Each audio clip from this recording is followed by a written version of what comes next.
Hello, hello, our dear astrology friends, Ian Ultra, the Freedom Astrologer, once again here with my good friend Donny. And you guys asked for it. Yeah. We're here to deliver it. This is our kind of Venus retrograde 2021, 2022 analysis. And yes, guys, you really mentioned it in the comments. We're going to do sign predictions as well. So we're going to do an overall overview of what this retrograde period kind of means. And then we're going to go into each sign specifically and what to kind of look out for, what's coming your way, and maybe some tips and pointers what to do as well during this I would say an intense period, but to each its own judgment. Donny, how are you doing? That's probably the only sound I can make over this eclipse while we're taking this. I'm not even saying any words because I'll just, because, well, honestly, my moon just got eclipsed by the lunar eclipse, and the upcoming one, my sun will be also put in, so both luminaries. So I'm just kind of rewinding back 19 years ago because the same eclipses actually occurred in around this time in 2002. So I'm bringing myself back to that time to see what were the themes going on. And maybe like it may repeat itself. Thank God so far so good, although I've been feeling not so high energy. But you guys asked for this video. So yeah. I mean with the eclipse, it's kind of, for me, it's very similar, bit low energy, but I want to share a very quick personal story with the eclipse as well, because we talked about the eclipses a lot in our previous videos, in our November videos. And we talked a little bit about, it might be a good idea to go deeper within and maybe do some spiritual work and maybe release some stuff that's been stuck for a while. And I personally, I just wanted to share this story because I kind of wanted to show you guys that when I at least, share something, I usually walk my talk as well. So I really went into, I literally booked a very, very deep session, energy healing therapy session for myself during the actual eclipse. So I purge a lot of stuff from my own consciousness, from my own kind of deeper place. So I hope you guys did that as well. If not, there will be plenty of chances during 2022 to do that as well. Partly this Venus retrograde will provide that opportunity altogether as well. No. Yeah. So do you want to start by saying anything for anyone out there who's got a natal Venus that's retrograde in Capricorn itself? I mean, I want to share a couple of things here, specifically with I will leave that part a little bit to you. I want to say a little bit on what I've observed with, let's say, aspects as well with Venus retrograde. I really want to point your attention, guys, to your whatever personal aspects your Venus has in your natal chart. These are the aspects that are going to be, let's say, playing out or triggered by this retrograde, or whenever a Venus retrograde happens, or for that matter, whenever a retrograde or a planet goes retrograde, those aspects are going to be playing out, even if the retrograde is happening somewhere else, some other house. Still, those aspects are going to come to the surface. They're going to play in your life. So check those out for you very personally, specifically those who can do that, and you will know some of the themes more so coming to play as well. Yeah, I wanted to say that kind of. Right. So let me start with someone who's born with a natal Venus retrograde in Capricorn, because I find that for those people in general, love and marriage, which is represented by Venus, can be quite an affair to begin with. This is simply because they feel too much obligations to their partner. But however, their partner might not take it so. And there's always this thing about wanting a partner to succeed with Venus in Capricorn as well. And they will select their partners accordingly. Probably that's one of their criteria for choosing a partner. They need to be successful and out in the world be, when you have me as your arm candy, we gotta be the successful power couple. For example, this could be one of the manifestation, or someone who has got daddy or mommy issues as well. Someone who has some status in the world.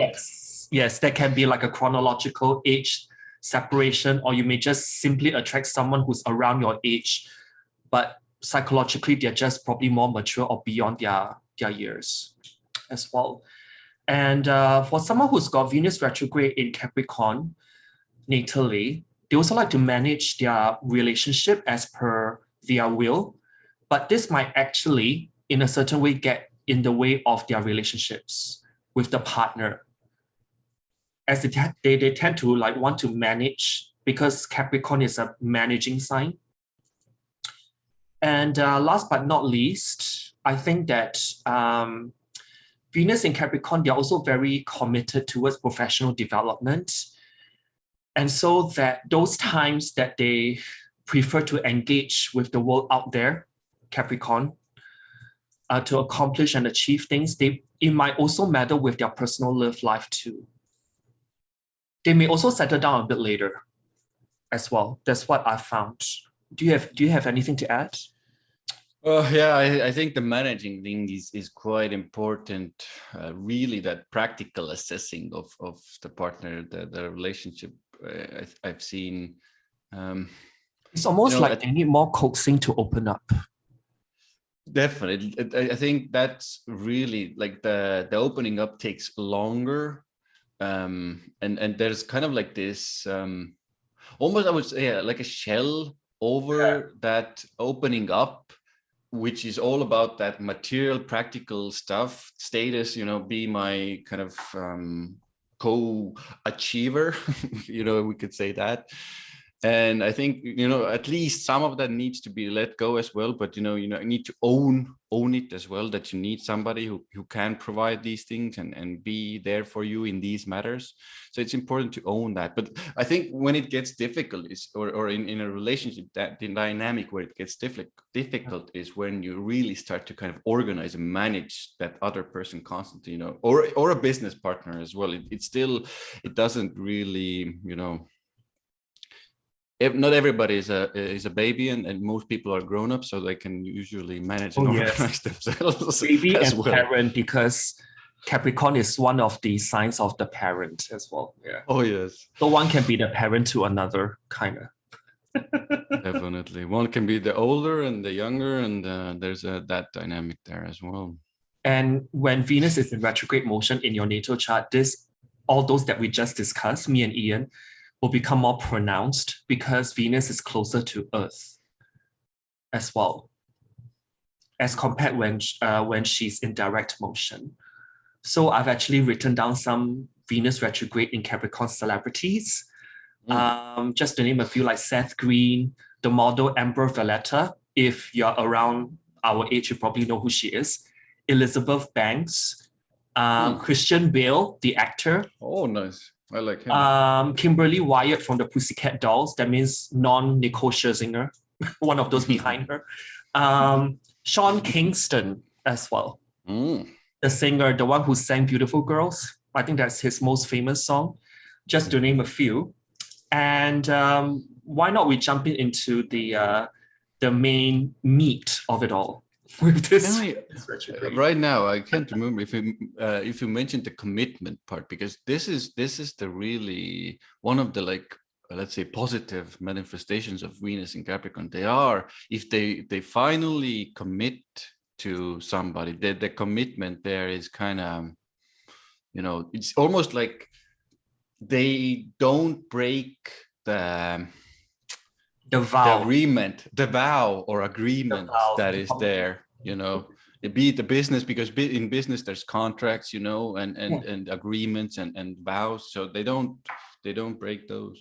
So I think in that regard, I think, you know, in Vedic astrology, it's more or like a positive, I would say, position.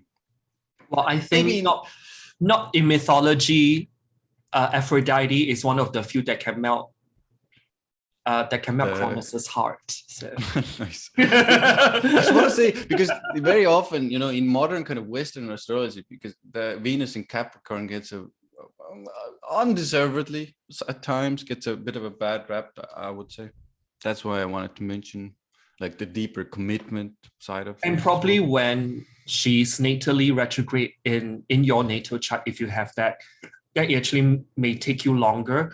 But I've actually seen some cases where Venus retrograde natally in Capricorn, there's a possibility for them to meet their life partner very early on in life as well. Yeah. And stay there for a longer period of time. Yeah, and that is like, I'm like the story of like, I married my high school sweetheart. Or if not, like some can be like, I met this person in kindergarten and now like years later we are married. You know what I mean? Like stories like that do happen. And I find that more in the sign of Capricorn, where Venus is and when she's retrograde as well. So yeah, that as well. Nice. So Venus retrograde in Capricorn, 2021 to 2022. Venus actually retrograde every 18 to 19 months on average, just to put it out there. But then for the sign, for Venus to come back and retrograde in the same sign, it actually takes 8 years. So look back to December 2013 to January 2014. That's the last time when Venus was retrograde in Capricorn. And it may actually provide you some clues of how this upcoming retrograde period can affect you as well. And just to put another nugget of information, when we talk about Venus retrograde, every time she retrogrades every 8 years, it's not the same degrees that's repeated at each in each retrograde period. It's only the last cycle in 2013 to 2014 when she retrogrades fully in the sign of Capricorn. The 8 years even before that, that means 2005 to 2006, she actually stationed direct right at the beginning of Aquarius. So the energy feels a bit different. Yeah. But if you want an apple-to-apple comparison of how Venus retrograde in Capricorn itself applies to you, just look back 8 years ago. Yeah. Yeah.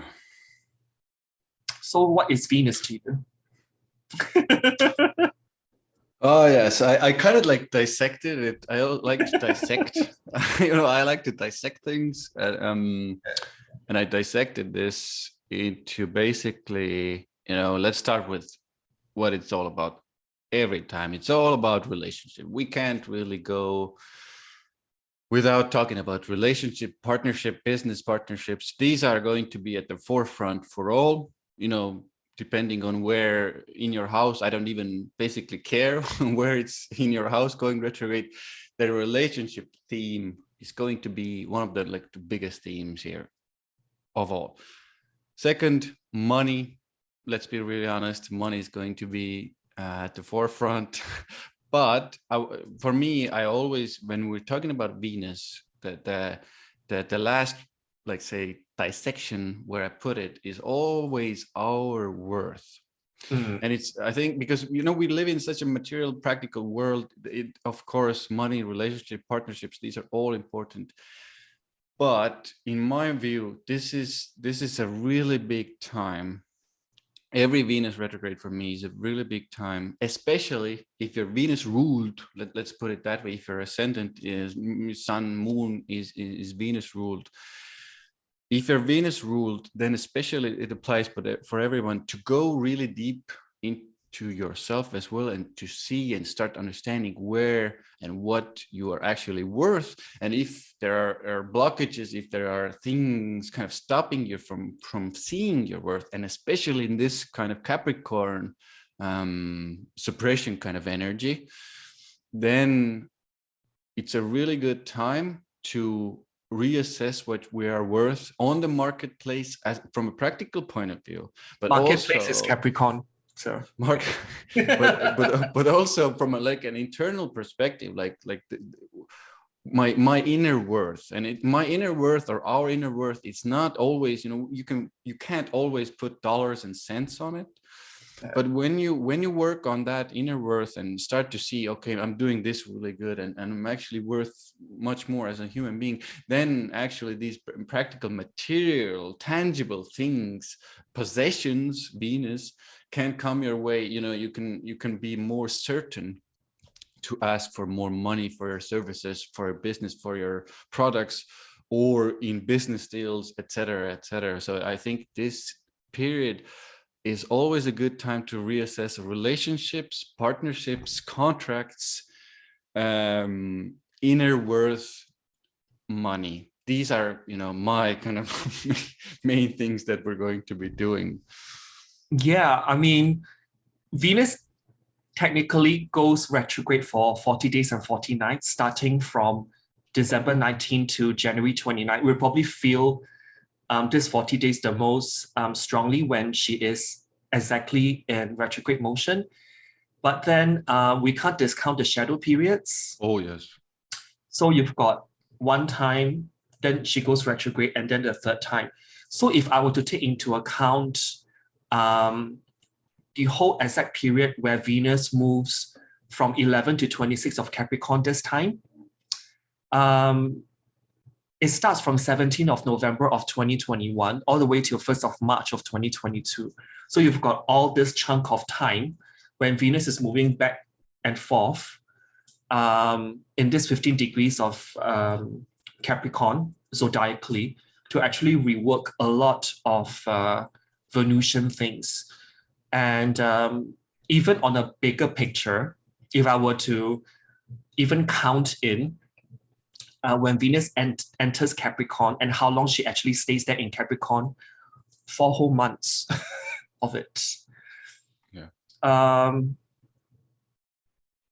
And the length of duration of Venus staying in a sign where she retrogrades in total, which is 4 months, is also roughly the period where Jupiter is in retrograde motion. So that's a nugget of astronomical knowledge for you guys. And because Venus does rule matters of the heart, just to piggyback off what Ian actually said, it's a feminine in energy, but when she's retrograde, I would say that emotional and financial issues, particularly in relationships, can kind of spew up like a volcano as well for some, which can be a chance to rework or even transform. Why I say transform is because Venus will actually meet up with Pluto 3 times over this period. Venus also rules matters of the heart, but this time it's in Capricorn where she retrogrades. Because when I think about Capricorn, it's about boundaries, and sometimes Venus retrograde can be some old flame coming back. Definitely. So you may want to be on guard for any exes who try to waltz back into the picture, into your heart.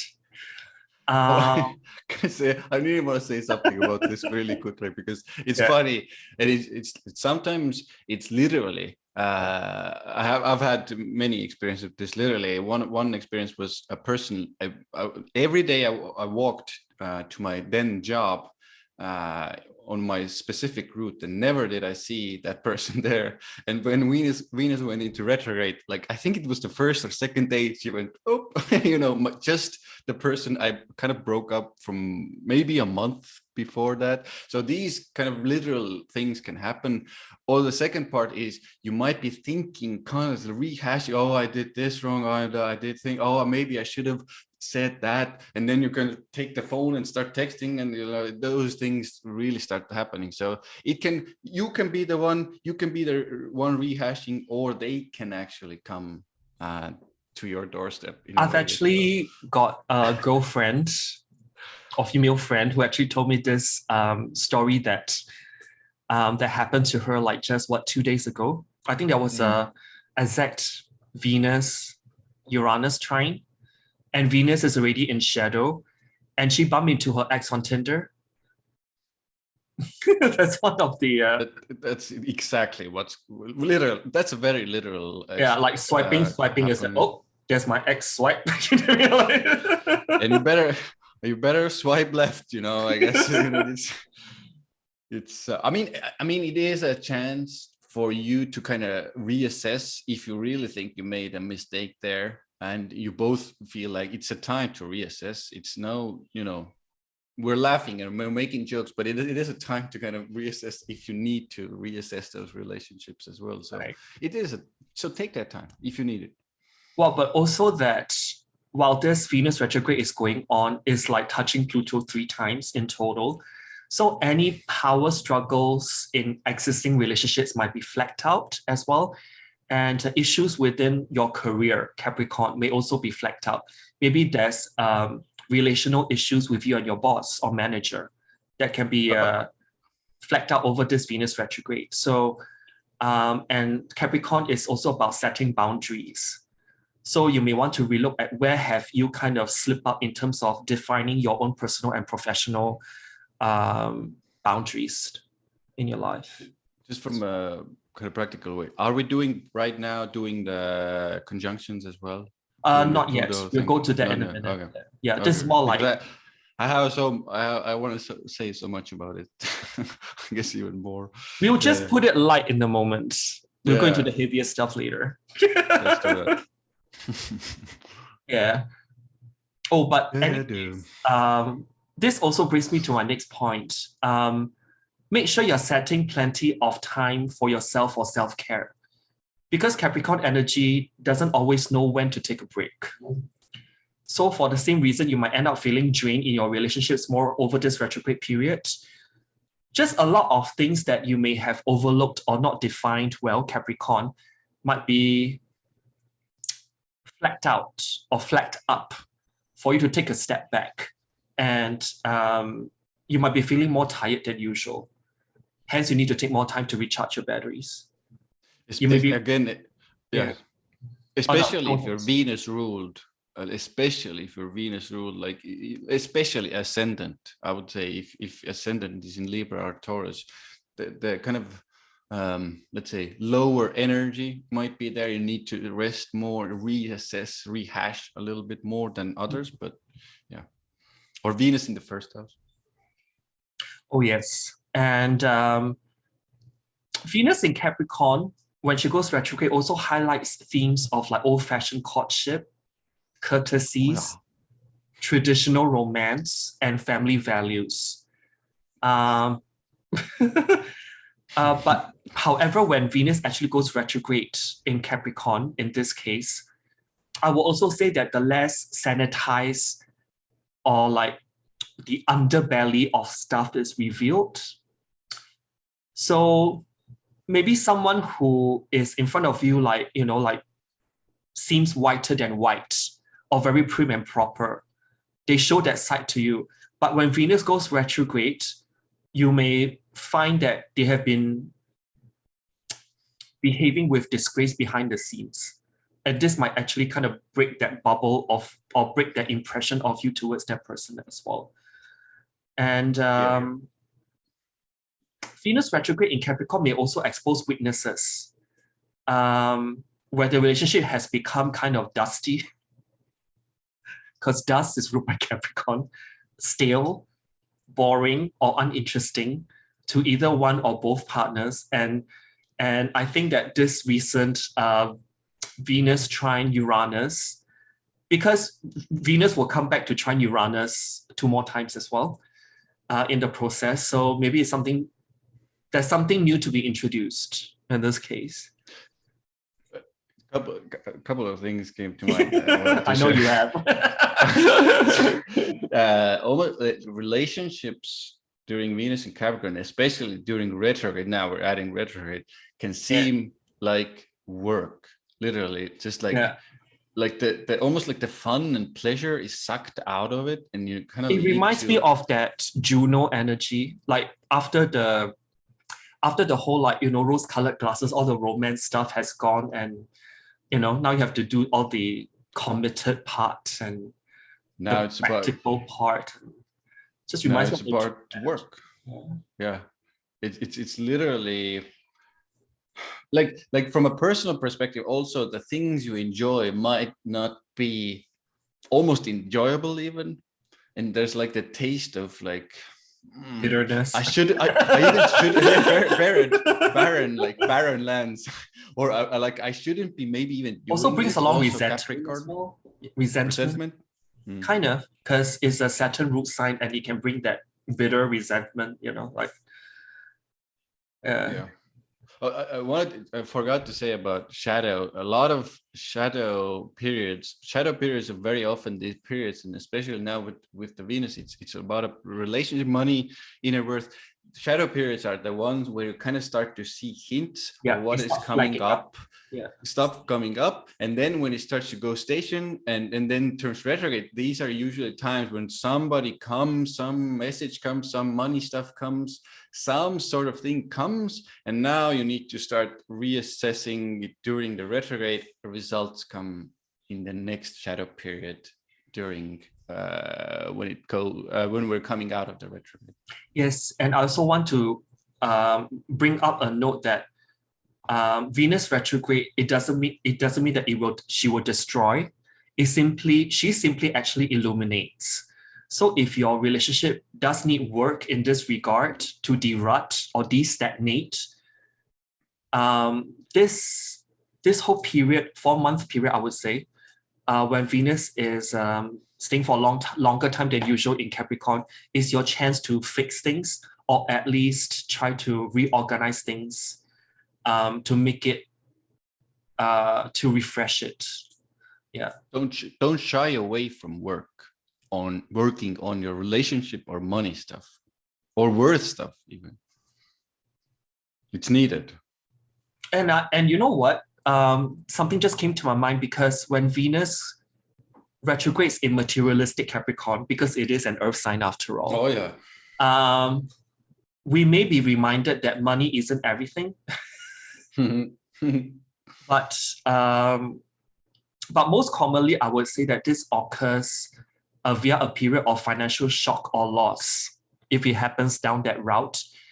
And because Capricorn is also the sign of austerity, it's about learning to manage with less.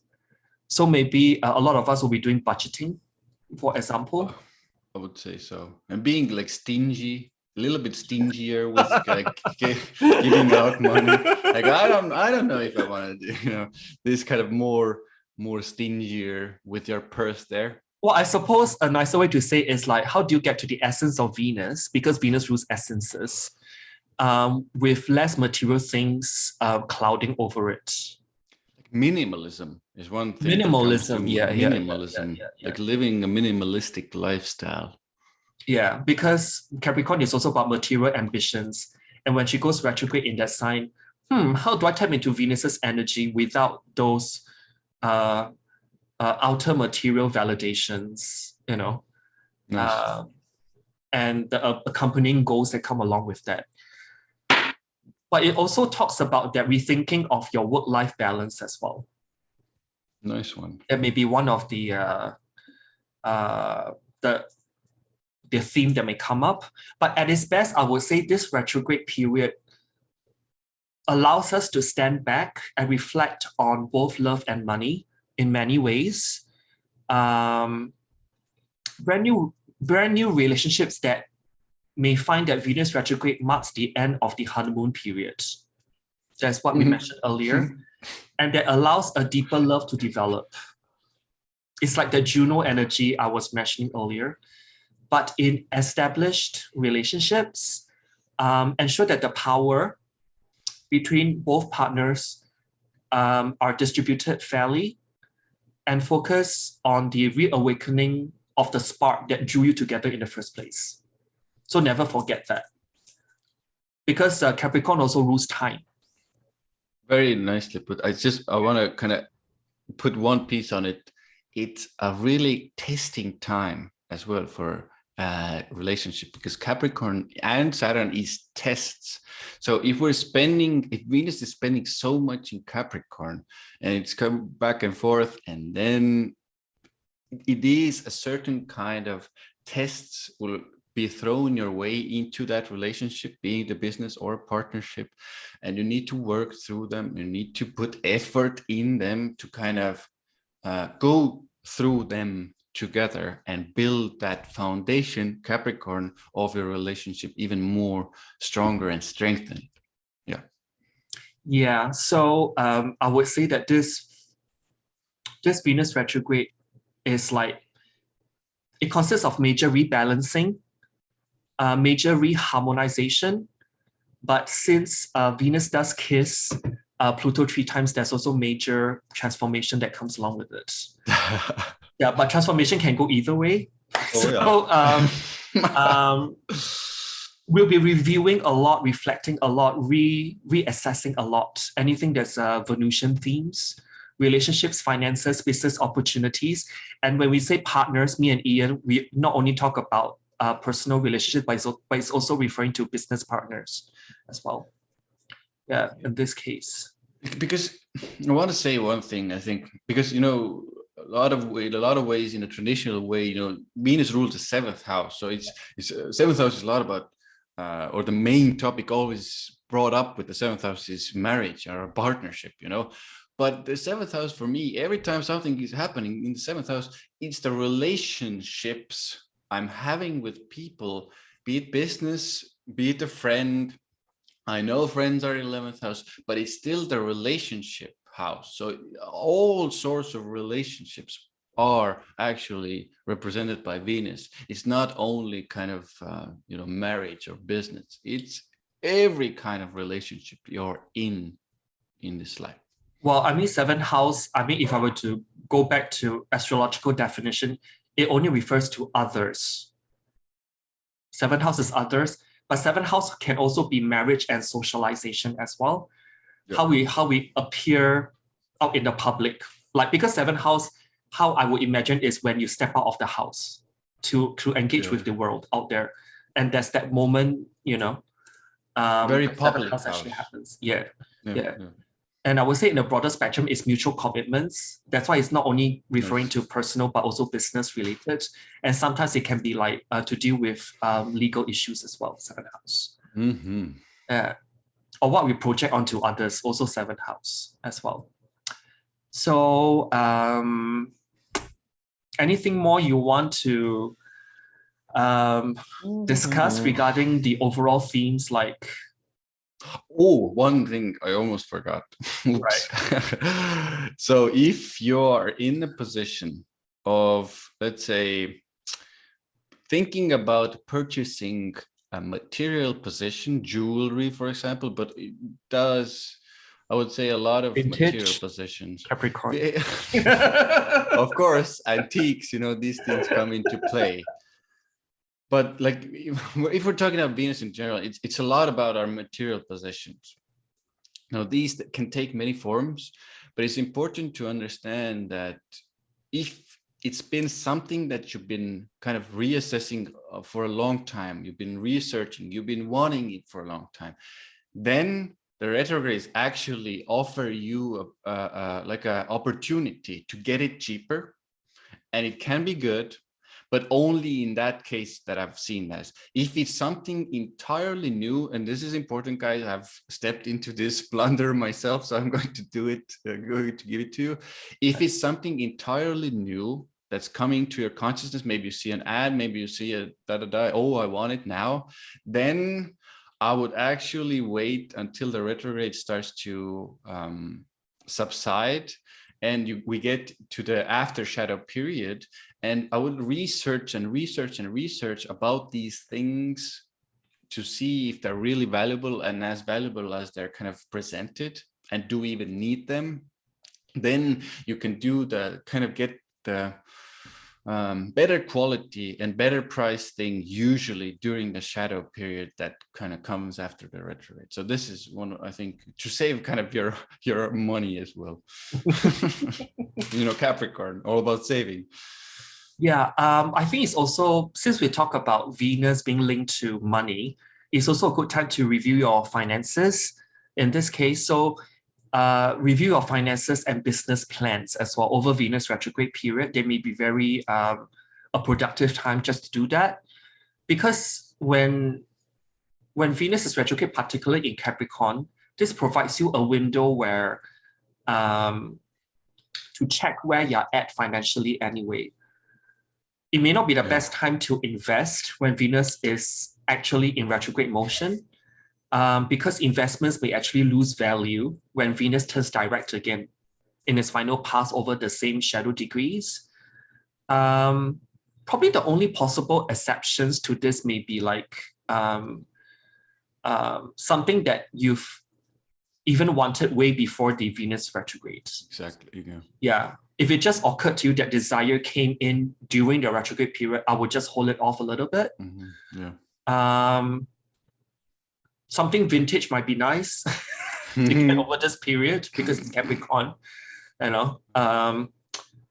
Oh, by the way, if you have a business as well, you may review your business structure and strategy over this period, which is very good. And you may also relocate, deal in real estate, start a new business or change plans in an existing business after the Venus retrograde. That means take this retrograde period to kind of think over such things, just sit on it for a bit, let it marinate in it for a bit. I just want to show one thing quickly, because now, as you said, I remember I have a bit of a thing. I have a Saturn Venus thing in my chart, a pretty difficult one. So I like to collect beautiful rocks, or some sort of rocks. I can see that. I have a bunch of them, but I like, I'm not saying go crazy with it, but I do kind of like, when I personally even sit with them, it's like almost soothing me. I can feel calmer with these around. So something for you to kind of, to maybe help you out during this kind of like, how many months? It's like almost 3 months period. It's kind of like a long one. What, for 3 months for Venus retrograde? Was it 3, 4? The retrograde itself only, or 40 days. Or and shadow. You want to add the shadow? I want to add shadow. Shadow, if you add the shadow, means that you'll pass by the same degrees 3 times from 17 November 2021 all the way to 1st of March of next year. Yeah. So that's a lot. That's a lot, guys. Oh, one thing I forgot to mention as well. For couples who are want to take their relationship to the next level, actually this Venus retrograde in Capricorn conjunct Pluto can make them take the commitment to start trying for a baby as well. Or to take your relationship to the next level seriously. It can also mean moving in together. For existingly married couples, they may even renew their vows as well. That's another possible manifestation. So it's not all like doom and gloom, by the way, just to mention. Of course.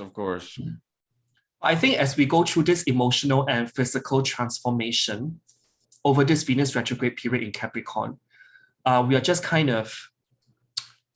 we just need to grow up more in Capricorn because that's when the sobering reality sinks in Capricorn.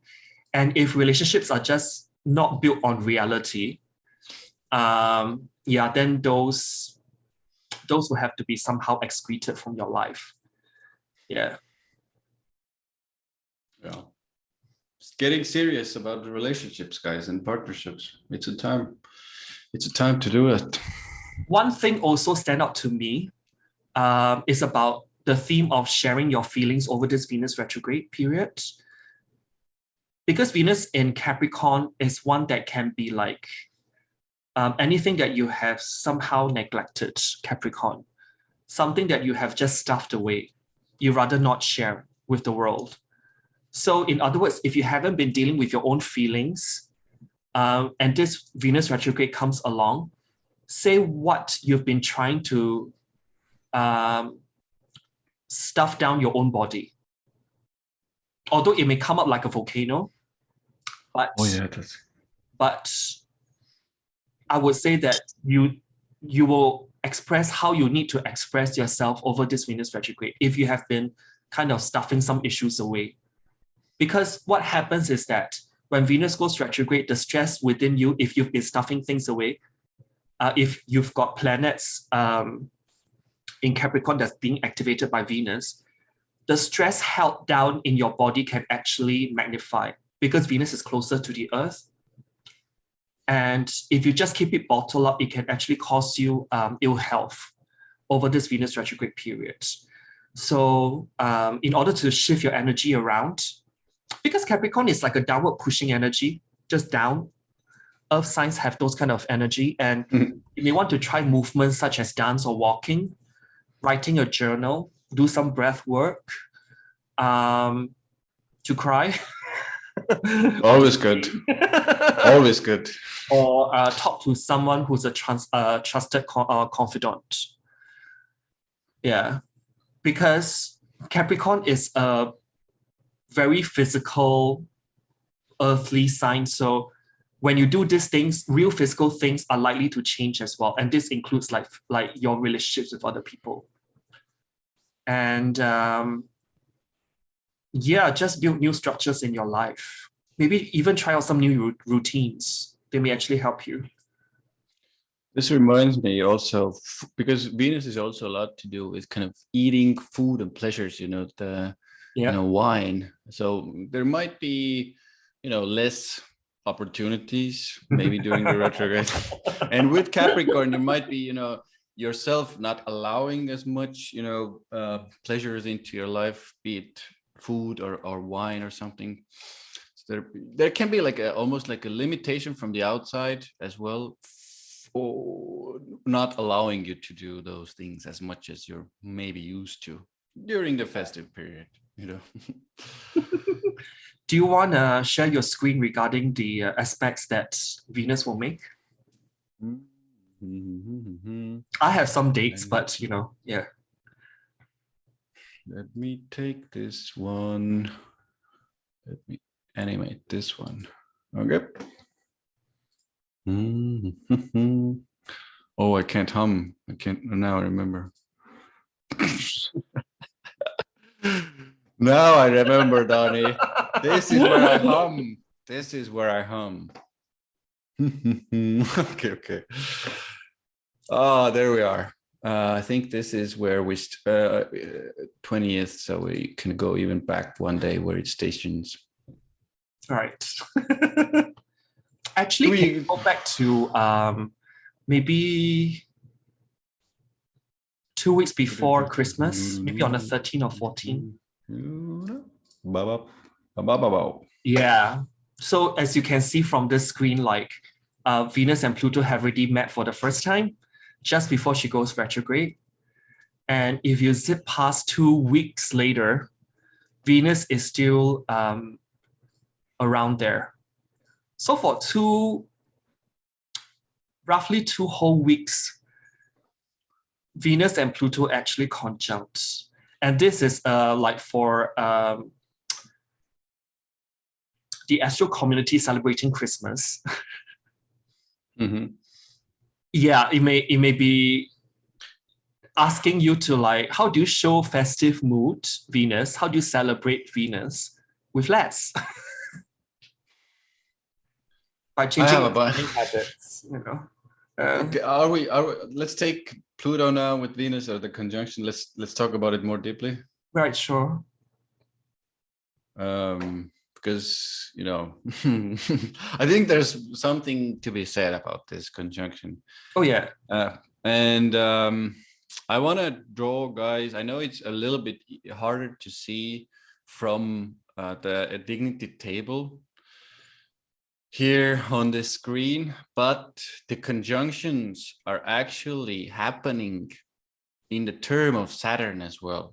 By Ptolemy, and by Egyptian terms, they're actually in Mars term. So I want to say a couple of very quick things about terms. Terms for me are kind of like extra taste of what is actually happening with the aspects, and in this case the conjunction. So when you hear about a conjunction, when you hear about a trine, when you hear about a square, they all have different kinds of tastes. And for me, the term is what kind of determines. You can add phase and triplicity a little bit there, but term is more stronger in my experience. It kind of adds the taste to that, or how it actually is experienced. Yeah, that's a good way of putting it. And in this case, let's not go too much into doom and gloom, but if we're saying Mars and Saturn, it's not Jupiter.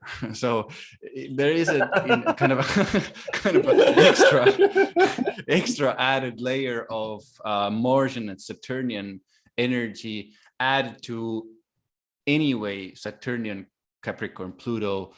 So let's keep that in mind as well when we enter it, and let's not take it too much of a kind of like too much of a optimistic, conjunctions are always amazing. This one is going to be needs more work to have those Plutonian higher transformations in the relationships, to make those possible. Let's put it that way.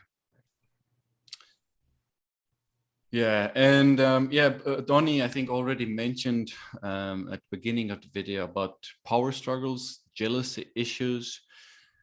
These are going to come into play, and again, I know I read the comments, and I do see people don't like doom and gloom. No, I'm doing my best to just give you the energy, what to look out for with Pluto, and where our consciousness as human beings right now is on this planet Earth.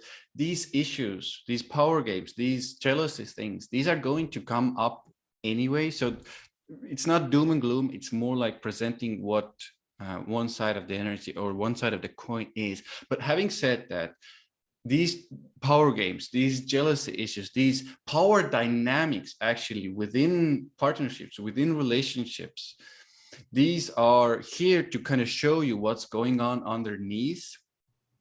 And also, because it's Pluto, remember, Pluto is things coming to light. And when it's happening so closely with Venus, things about relationships, and we're going to do signs separately later, and we're going to show you where these relationships are going to manifest more. But generally, relationship things that have been underneath, kind of hidden in relationships, issues that have been kind of suppressed in relationships, now come out to play with Pluto, because Pluto will make it uncomfortable. It will bring these things to light. So you might even find out things about a partner, about someone you're in a relationship with, something about your money finances coming to light as well. Important to remember. And in order to remember the term, again, I'm repeating myself on a very specific kind of way, because it adds that Saturnian Martian difficulty to those conjunctions happening. You did mention that through Ptolemy, this essential dignities table on the top right is Saturn, right? By Egyptian term is Mars, is it? Yep. Exactly. But Mars and Saturn are actually in supportive aspect, it's a sextile. So, and they're both in idealistic signs, Sagittarius and Aquarius. And what this actually tells me is that, sure, this Venus and Pluto conjunction means that we may have to settle for less because probably money is tight everywhere, Capricorn, austerity. But then that Mars and Saturn sextiling in those signs, actually, it infers that we need to rebuild our belief system, Venus, or maybe even transform our belief systems, or value system, in this case, Venus, in order to look into the future. Because both Mars and Saturn are both in futuristic sign. Maybe there's new monetary systems coming out that's really like probably being implemented in some countries as a trial basis and all that. But then when I see Mars and Saturn sextile, right, it's time to shift. We can't be too stuck in the 3D material world, which is Capricorn. There's something regarding that. Maybe some of you may reconsider career changes, actually, when I think about this. But can you just kind of rewind, maybe like 1 day, maybe? I forgot about one thing. I want to add this as well to this the thing that I said. Because Pluto, I mentioned, you know, the kind of coming to light, coming to the surface, and transformation part that we kind of, this is the good part, I think, around this. But be a little bit wary of when these conjunctions are happening. There is a tendency to be a little bit obsessed, even can be obsessed with money, and where do I get it, or obsession with a certain kind of you know, person. Maybe there's somebody you see, maybe a love interest. There's a tendency to get a little bit, tiny bit more obsessed than usual with other people. And you just think of your past more often, Capricorn. Yeah, like I want to say something, but I'm really a bit weary. Is even people who kind of who are a little bit more obsessive themselves can come into your experience as well through relationships. Maybe it's online, you know, dating, some sort of event there. So I would approach, if you're, let's say, dating in the dating world, approach it from a Capricornian, you know, distance, and take your time, especially during these conjunctions, before you jump into anything very quickly, I would say. I think there isn't such a more perfect time to be real with yourself. Capricorn, to be real. Like, stop kidding yourself. Like. And the last thing I wanted to mention with these conjunctions, as for now, I think for now the good thing to do with these conjunctions, Venus, Pluto in Capricorn during retrograde, good time to research into kind of relationship psychology, even I would say, you know, synastry, astrology, from going to in a deeper place. Take your time, research some of the aspects and some things that are happening. These are good ways to go deeper. Even, I would say, relationship counseling, if you have some issues with a person or your partner. And you know, tantra, you know, these kind of deeper sexuality types that are more let's say, channeling the sexual energy in a healthier way, because, you know, Pluto can make it really intense and kind of almost obsessed about it. So learn to channel that sexual energy in a healthy way. So you will reckon that from probably about 10th, 11th of December, when Venus still in direct motion, kiss Pluto, and then for like a good 2 weeks up till like just after Christmas, those 2 weeks are the most intense for this? I would say so, yeah, because it's still, Venus is kind of in shadow, so it's not retrograde yet, you know, more intense, I would say, a little bit. This kind of brings me to an advice that I just mentioned to that female friend of mine, that girlfriend who swiped on Tinder and saw the X on there. Because she actually called me and said, should I take him back? That's the very thing. much, That's right? Very much of that. The energy in shadow that we have now. What I told her was, stay calm, Capricorn. Remember that you left this person or episodes in your life that's concerning this person for a reason, and that the reason has not changed. So stick with the reason why that you left this person in the first place. This is I agree with you mostly, but this is where I'm in a place of Like if you're really willing to go through it again and to find out if the reasons are still there and the person is still the same, then it's a good time to kind of reassess it. But yes, generally, if the person is the same. Okay, this is in the context of, sure, you can go back unless you have acknowledged that you have changed from your past. Not one, but both of you. They may want to give it another shot. Maybe you just reckon that that person is like the one who got away. You know what I mean? This one is actually really like good thing that might come during Venus retrograde. It's like all the exes seem like the one that got away. Are they like, oh, I made the mistake? Oh, these kinds of things are going to come.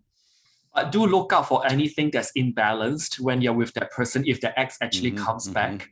Because maybe one partner is too demanding, too domineering, too selfish. Or maybe the party is on the reverse, too submissive, too dependent, and too eager to please. And neither of these extremes, Pluto with Venus, is healthy. So it becomes like a toxic relationship. And anything that's dynamically representing toxic relationships might be more, you're more aware of it on a conscious level. And Venus retrograde kissing Pluto may throw all these imbalances into sharp focus. You can't run away from it. So acknowledge it. You know, maybe it's hard to tell yourself that. Why have you left that person behind? Maybe it's because of all those reasons I just mentioned. But treat it as a learning curve for yourself. And also acknowledge whether have you changed from your past, or are you just replaying such relationship dynamics in your current one? So if the answer is yes, then I'll prefer that you don't go back to someone like an ex or an old flame or whatever. Yeah, go see a therapist. Go see a relationship counselor or something. Actually, Venus-Pluto conjunction in Capricorn is quite a good one, I would say, to kind of sort out any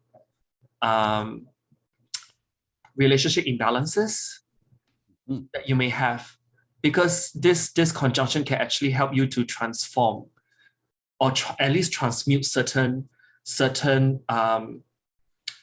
ingrained patterns, which is Pluto. What we believe that is true for us, you know, Venus, and just kind of transmute that out, because Pluto does just that. And since you're on 26th of December, that Venus and Pluto actually trines that moon in late Virgo as well.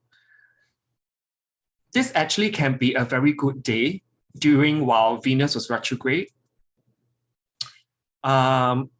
A perfect day actually post-Christmas on Boxing Day to purge your space of any items that reminds you of love that's since passed. So it's a very good day for housekeeping. And anything that you feel that you won't use again, even though you purchase it and put it in a storeroom somewhere, it's time to just throw them out, or at least donate it. That's how I would be using this day. That's pretty good. Do you have any upcoming days that you want to mention?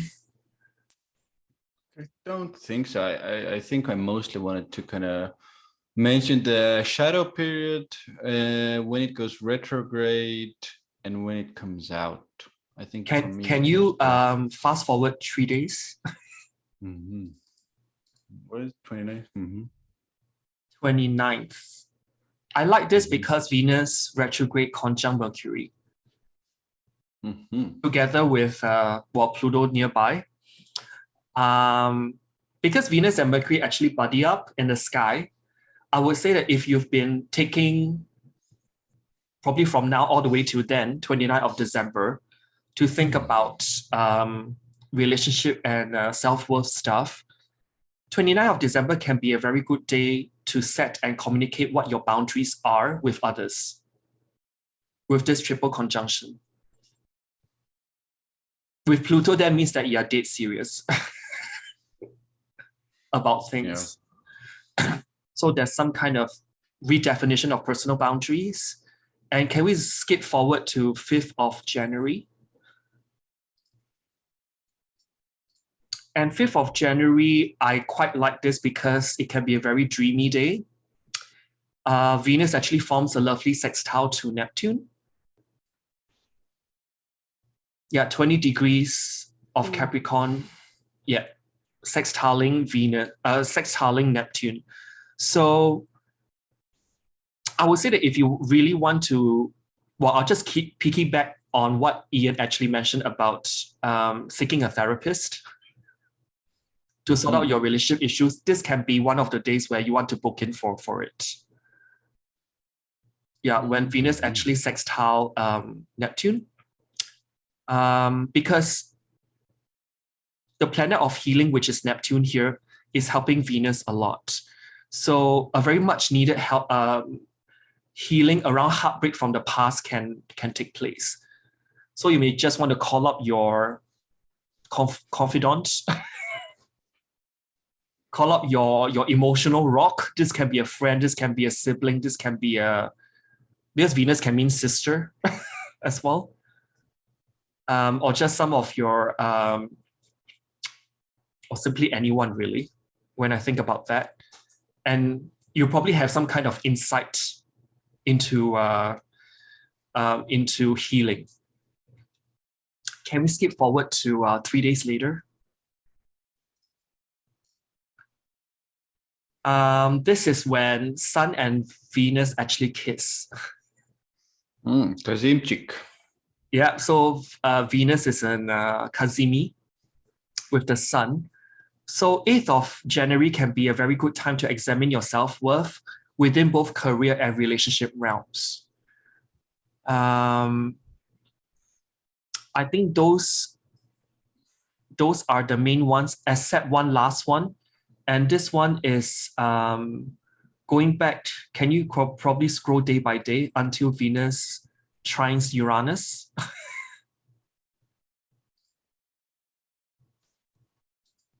What is it? Trine Uranus? Yeah, trine Uranus. So this is close to the Oops. When Venus actually trines Uranus for the second and third time is lumped together because they don't actually form a exact trine, but it's still close. Venus is actually prepared to move forward already, station direct. So the last few days of this retrograde, actually, I quite like it. It can be pretty lively, can be pretty social as well. Look at this stellium here. Earth stellium. Yeah, pretty exciting as well. If you want to ask your boss for a pay raise, maybe actually, that can work. Yeah. This is actually a pretty good one.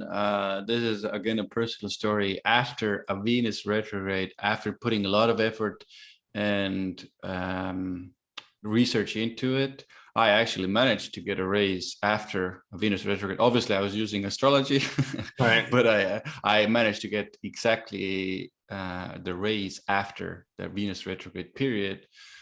So it is a good one here. But while Venus was retrograde, you're just busting your ass, right?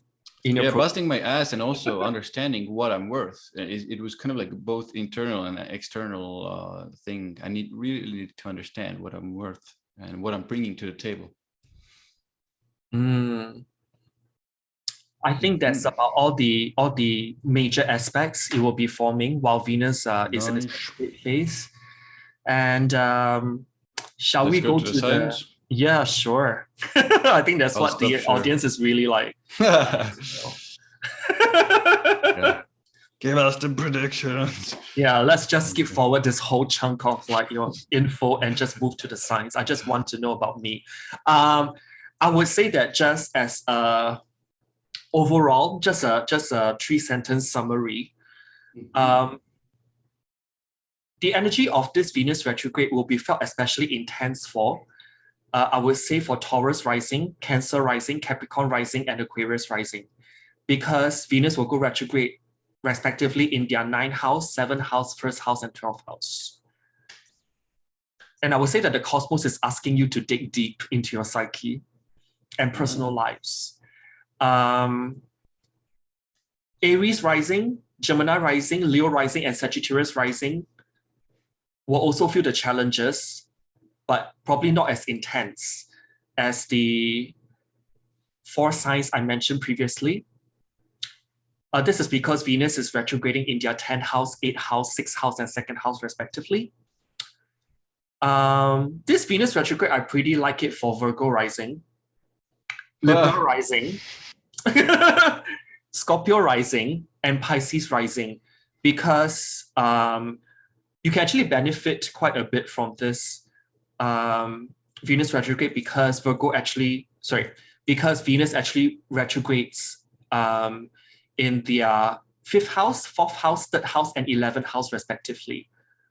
But only, there's a big but only if they put in the personal work that comes along with this cosmic climate in this case. So three stacks of 4 ascendant signs in that order. Yeah, So we like to stack things here on our show. Dissect and stack things. Dissect and stack, just like an Excel spreadsheet, right? So do you want to start with like Venus retrograde in Capricorn for an Aries rising? Oh, yeah, let's do it. For Aries, it's in the 10th house. The 10th house. So it's a lot about, remember, it's a lot about relationships. So whenever it goes into 10th house, it's a lot about relationship with bosses and kind of people who are, you know, maybe a little bit further along the way or kind of in that role, let's put it that way, maybe above you a little bit.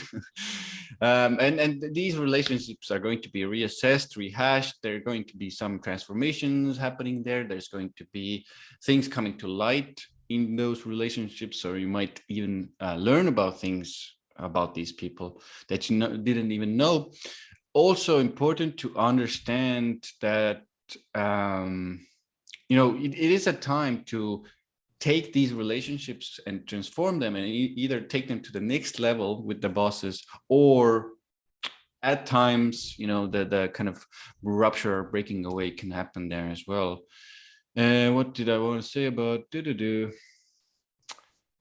I mean, even like the way you put yourself out there in kind of like the social, you might even feel a little bit hesitant to go and present yourself in the kind of social status kind of way. Or the second part is the where you are in your career and social status might be not to your liking. So you're kind of reassessing, rehashing, what should I do, what area should I go to, you know, these types of matters. And a little bit, I want to mention a relationship with co-workers as well, because I know a lot of people, you know, 6th house is employees and a little bit co-workers as well. I've explored this and observed this.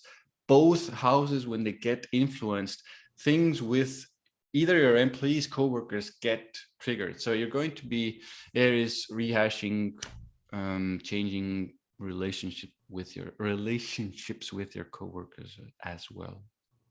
Interesting, because I've actually looked for Aries rising, and because Venus is retrograde in their 10th house, so for Aries rising, you're probably thinking carefully about the values that you're basing your career on. And you need to question yourself, are your ambitions worth the sacrifices that you are making? Or is that a more authentic way for you to achieve success? And because Venus is retrograding in your 10th house in the sign of Capricorn, you'll be very motivated as ever in the professional realm. But then you need to set enough time away for self-care, because there's a chance for you to burn out from all the business that you've been handling. And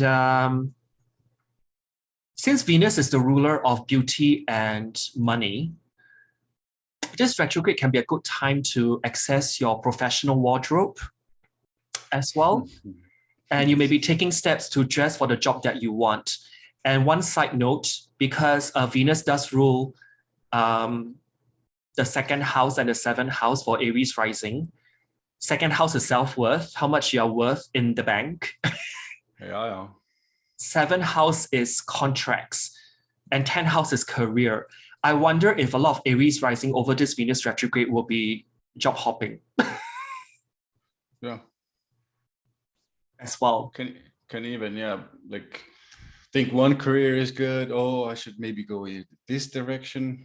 There's going to be a lot of that kind of maybe even shifting your gears in those areas. Looking at how much money, reviewing your finances and strategizing whether for the next move to your next job, or like what Ian said with employees or co-workers, which can be a seventh house area theme.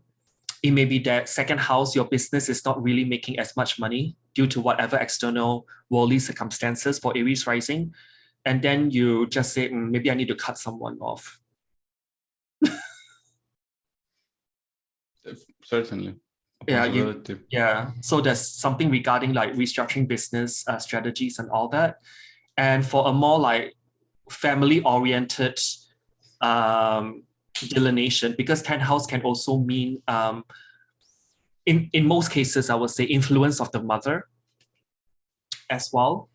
7th house is open enemies or conflicts. Second house is your own values. Maybe there's a clash between you and your mom over this time, over your value system versus hers as well. That can be one of the possible delineation as well. I usually like to say one of the parents. Be very diplomatic here. With one of the parents. Can be. Yeah. Anything more you want to add? I think it's good for Aries. Yeah, last but not least, it's also about defining career objectives. I think that's what I want to put in, just sneak it in. Maybe one thing, at times the career you're at or career on might not be as enjoyable. It's dry and dusty. Like, yeah.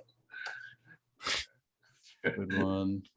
Okay, so Taurus, we have Taurus. Taurus Rising, yeah.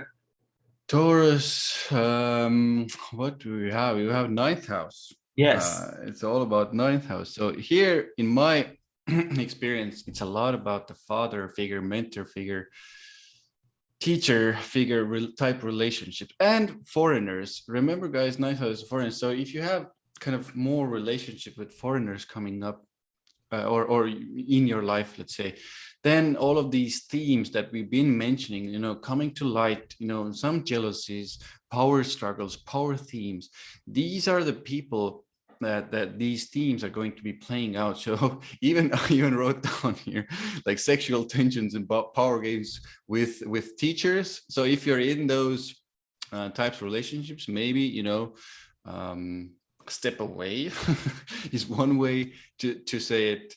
But like even if there's a person who's teaching you something, there can be issues with power there. So what I mean, that they're saying something to you, but internally you're going to be like, I'm going to bring this to you, and then now they're feeling triggered, and that there's can be this type of dynamic, but a little bit suppressed with the Capricorn.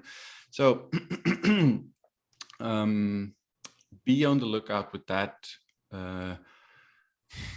Personally, I do like to step away from these if I don't feel the need to go into them very specifically. But obviously, you need to assess the situation. And if you need to say something, if you are in a position to kind of stand your ground or something, do that as well. Also, the things you're learning about, kind of like higher wisdom and learning things, even reassessing the beliefs entirely, I would say is a possibility there for a Taurus rising. The things, how you see the world, how you see the future, your belief systems might need transformation. Let's put it that way. You're going to see something is not working there. And now is the time to kind of study, go deeply, look at those things deeply, what are not working, I think it's a good time for you guys to go into like this kind of like higher learning, deeper learning areas where you can research, again, Pluto, research into these matters more strongly. And some things you believe that are no longer actually true, again, Pluto will bring them to the light. And probably transmute that off somewhere. And transmute that probably. Or to the consciousness somewhere. To piggyback off what Ian said, probably if you can't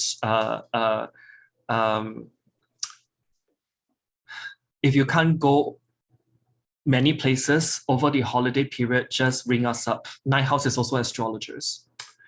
It is. Yeah, the divine counsel that we provide. Oh yes, that's a good one. Divine counsel. Divine counsel. I've actually written here for Taurus Rising that this period actually encourages you to stay close to home, to consolidate the progress that you've made, instead of seeking new horizons or new adventures. Focus on stability while Venus will be retrograding, and ground yourself carefully. Because when you have Venus retrograde in the 9th house in the sign of Capricorn, you can actually feel a bit ungrounded as well. And since for Taurus Rising, their Venus ruled even more so, it actually the energy can filter into their body, ascendant, but also Venus rules their 6th house as well. So both are pretty much talking about health and physical reality. So it's something regarding grounding yourself. Maybe pamper yourself a bit more. Take that, Epsom salt bath or something. Yeah, just to chill. And also, I've written here that this retrograde period packs serious soulmate energy for you. Because it activates the 9th house, which rules spirituality. And you may find that you're developing connections with others quickly, which could actually spell trouble if you're in a relationship. So whether you're single or partner up for that matter, keep in mind that we all have more than one soulmate. Soulmates actually appear when someone has the potential to teach us a lesson at a very deep soul level, particularly when Pluto is also in your 9th house for Taurus Rising. So before moving forward with anyone romantically, ask yourself if it is a soul-based lesson that you want to learn. So for Taurus Rising can be very exciting, a very transformative time. This can be via a foreigner, like what Ian said. This can be also via like a teacher, mentor figure, whom you want to link with. Yeah. Maybe if there's stuff happening there, yeah, don't jump into the sheets immediately with them. Take your time. But then business guides and mentors those resources can be more open to you, actually. Okay. I think in general, there's going to be some suppressed sexual energy that's almost wanting to burst constantly during these conjunctions. One thing I didn't say before. For Taurus Rising. Well, I think for everyone. most likely for everyone, but for those of you especially who kind of like the sexual houses are more affected, so 8th, 5th, 12th a little bit, 5th, 8th more so. All right, maybe 7th a little bit. Especially when Pluto's there. Yeah. What are we? Gemini ascendant, Gemini ascendant, sun or moon, we can say. Oh yeah, but we mostly talk about ascendant here. Yeah, because we tie in the house rulership a lot. So yeah. So for you guys, Gemini's 8th house going to be under the focus during this I would say for Geminis, for me, it's a little bit of an intense time because it's still the 8th house. So this means a lot about your, let's say from a practical point of view, let's start with that. Going through bookkeeping, insurance things, seeing if there's money, they're stuck somewhere, if there's some money that you should have from other people that's not come your way yet. Also, you know, clients' money coming your way. How to put this down? I don't want to say it's not. It can be a momentary dry spell there. You know, a little bit of a maybe not so much coming in, but now it's time to kind of reassess what you can do, so that will keep flowing. As I mentioned, taxes might need to work on those a little bit more. Bookkeeping. Now, from a partnership kind of view, 8th house is also your partner's resources. So something you might even find out about these resources. Maybe there's some problems with his or her resources that needs fixing. Someone's been hiding money in that joint account. I don't want. I didn't want to say it at all, but I kind of that's the taste here that you might find out. Let's put it that way. Also, now let's maybe talk a little bit about deeper, or even like there's might be some delays with, you know, resources coming from the partner or from the clients. Now, let's say from a deeper perspective, it is a very emotional, deep house, and there are, you know, our wounds are associated. Whenever there's something in the 8th house, and it's so transformative, right now, I would say with the Pluto, especially helping you in its own house for you guys. It's helping you to heal those intimacy issues, I would say, in this case, relationship issues, and some of those internal issues that are, you know, might keep you from being as intimate. Because remember, guys, for you, Gemini, 8th house is Capricorn. So intimacy is a bit difficult usually for you guys. And this is an opportunity for you guys to go deeper and to release some of those issues that might be kind of blocking you there as well. I've actually written here that debts and financial issues could mount up over this Venus retrograde period. And it's not a good time to either lend or borrow money, for that matter. Also buy insurance as well, because insurance is 8th house. Maybe you can get a better offer after the Venus retrograde is over. 8th house is also emotional debts. They are being called in as well. And so use this time to cleanse your conscience if you need to thank or forgive someone. 8th house is also ruling shamanic practices. So maybe for Gemini rising, over this Venus retrograde, you may look at practicing some kind of shamanic rituals that can help you reborn or rebirth, because Pluto is also there as well. Maybe you need to cut some cords that you've been wanting to cut. And then this Venus retrograde comes along in your 8th house, kissing Pluto 3 times, and you'll be able to cut that for good. Someone from the past, Capricorn, that you've been kind of holding on for very long, even if you're not conscious of 8th house. And also service level interactions won't cut it for you over this retrograde. And you'll be in the mood to share yourself fully with that special someone with a desire for deep conversations and intimacy. I know someone very well who has that right now and is still going through that right now, having very long drawn out intimate conversations with that special one to kind of trash things out as well. And you may find that not everyone is emotionally prepared to bare their soul to you, which can in turn make you feel closed off from them. So look for ways to engage in heartfelt conversations with your heart's desires in this case. Then ease your way into the more intense stuff later. Remember that everyone's comfort level is different, and try not to take it personally when or if someone you're involved with needs their own space over this time as well. So Venus actually rules for Gemini Rising, their 5th and 12th house. What do you have for them? 5th, 8th, and 12th all pulling together.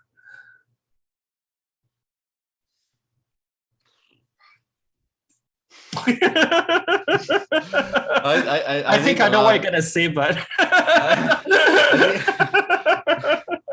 I think for me personally, I think their intimacy stuff is going to come up, and it's going to be almost like needed to be transformed, and some maybe uncomfortable things coming to the surface that they need to address in regarding their romantic relationships. And if I want to be really blunt, 5th house can rule sports, 12th house can rule things you can't see. It's just outside of your peripheral.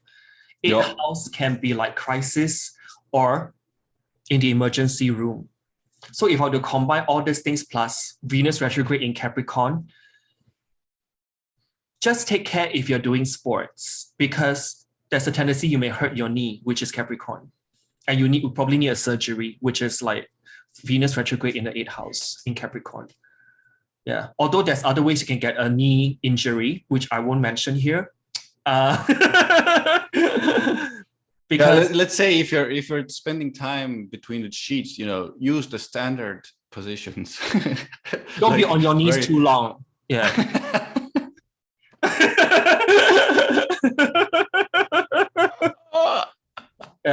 Or actually, if I were to think about on a more lighthearted side, if you have daddy or mommy issues, maybe you like that particular DILF or MILF, something can happen over this time for Gemini rising as well.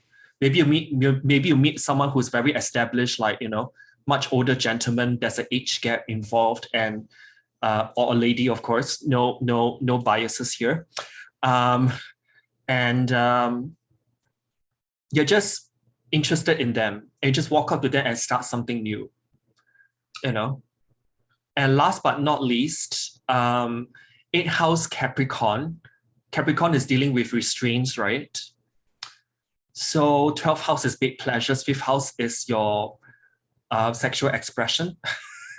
So I wonder if for Gemini rising over this Venus retrograde period, because Pluto is also there in their 8th house, that actually I've got someone who's a Gemini rising who just told me that she recently got into financial dominatrix work. Oh. Yeah, that's a good energy for that, I think. Yeah, financial dominatrix. Basically, you call up the person, berate them, and you get money transferred to you. There's no need to have any like that kind of big pleasures with them. So, it's also time to revamp your sex life if it's been getting quite stale. More effort needed. Just talk with your partner. More effort. Right? Talk with your partner and all that. Maybe you need to go to the store and get some toys. Yeah. That's like because Venus rules their 5th and 12th house, right? You go to somewhere obscure to get some pleasurable stuff. Okay, how about Cancer rising? Cancer rising. Yeah. I mean, Cancer, you guys have kind of like, in my mind, the double kind of influence, because you're having it in the 7th house. You're having Venus retrograde in the 7th. So everything we kind of said, or a lot of, let's not go too dramatic, a lot of what we have said kind of double, what's the word I'm looking for? Influences you in your relationships, because it is in the house of relationships. So it's all going to be a lot about relationships, partnerships, old ones coming back, thinking about old partners, old partnerships, seeing if this contract is still valid for me. Is it beneficial for me, this agreement with this person, be it business, pleasure, or even another one is you might be even working towards some sort of a new contract, new agreement, You might even have negotiations where there are going to be these kind of power issues or dominance issues, or kind of like these, you know, maybe there's what are they called, the people who recruiters. Maybe you're in that kind of like negotiation with a recruiter, and they have the power and then you have the power, and these types of things will most likely be up there. And Headhunters, is it? Sorry, headhunters is a Headhunters. good. Yeah, these might be approaching you, and also you obviously we can't get away from your marriage, long-term partner who you're with. Similar themes are there. I do recommend, you know, the Mercury comes into that. Pluto helps. You need to really talk about these matters if there are some issues coming up. Really, communication. In the end, it's in the 7th house, so diplomacy needs to exist, even if you understand that there are some imbalances. Maybe one is more dominant. It comes out that one is more dominant, or you kind of realize something, or you hear something about your partner as well. Is maybe like the more negative side that can come to the surface that you didn't really know about it. It can be dark with Pluto. It can be suppressed. So don't be too alarmed, but you know, these themes can come up as well. Also with clients as well, these issues can come up for you, Cancers. Wow, okay. I've actually written here for Cancer Rising. This Venus retrograde actually asks you to think carefully about whether your relationships are equitable and honorable in all regards. Because 7th house is about what's fair for you, but also for the other person. Good one. And if you or your partner actually have been less than honest or less than respectful, Capricorn, it could be time to move on, for that matter. And because when I think about Venus retrograde for Cancer Rising in their 7th house, it's all about love, or at least most of it. But it also more broadly applies to all sorts of relationships. So matters of the heart will be up for review, which means past hurts or past loves could come back into play as well. Yeah. So your exes can actually come back, for that matter. I think for Cancers, it's really kind of up there with literally people coming back, like asking, can we give it another go, or you know, something along those lines. Yeah, and for Cancer Risings who are in an existing partnership, try not to let emotional upsets that have been buried come back into your life. Because throwing unresolved issues back into someone's face is likely to cause damage to your relationships. But if you're single, be on the lookout for exes and try not to get involved with someone who has brought you grief, which is Capricorn, or toxicity in the past, which is Venus and Pluto in your 7th house while Venus is retrograding. And Venus actually rules your 4th and 11th house. 4th house is endings and beginnings. 11th house is friends with benefits. Mm-hmm. 7th house is to engage. So I wonder if an ex comes back and you want to take him or her back for a friends with benefits relationship to begin with. But if that's the case for Cancer Rising, I know you guys can be more emotional than usual. Oh, yeah. Really sentimental. So you have to ask yourself, what me and Ian mentioned earlier in this video, you left that person for a reason, and you got to analyze if you are in a different headspace and breathing space, whether you have changed enough to re-engage that person from the past, that old flame of yours. Most likely, if you engage, like the higher probability is that when the retrograde ends, you know, the someone engagement. Might change their mind. Yeah. But at least you got 40 days and 40 nights, right? That's something, guys. It's something. Something's familiar. You know? Yeah. So how about Leo Rising? Why not? Leos. Okay, so Leo, guys, you will have it again in, oh, sorry, not again. You will have it again in a work related house. So Sixth sixth house. So a lot of focus is on the relationships with your employees, if you are in that space, if you are, let's say, a boss somewhere, or if you're not, still the relationship with the people you work with. I've noticed it's very, very much sixth house. Come out to the, let's say, surface to play. Also, how to put this? No, I'm always struggle with the, with the sixth house, kind of how do I name this? But people who are in imbalanced situations, maybe who are problematic. You want me to spit out some sixth house themes? I don't. It's servants, hired help, employees, unbalanced. Yeah, I don't want it. It's annoying for me. I know. Unequal relationships. Yes. Unequal relationships. This is one of the best ways to describe the sixth house. There can be obviously people who are in, service type roles, but or are imbalanced themselves, that are kind of coming into your life right now, and these relationships have to be reworked, transformed, reassessed.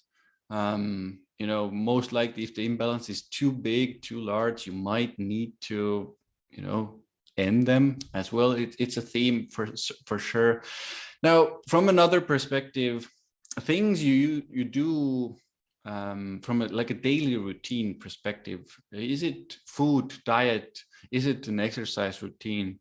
These things won't bring you as much pleasure during this time, but you will also reevaluate them to kind of change them, make them different, to kind of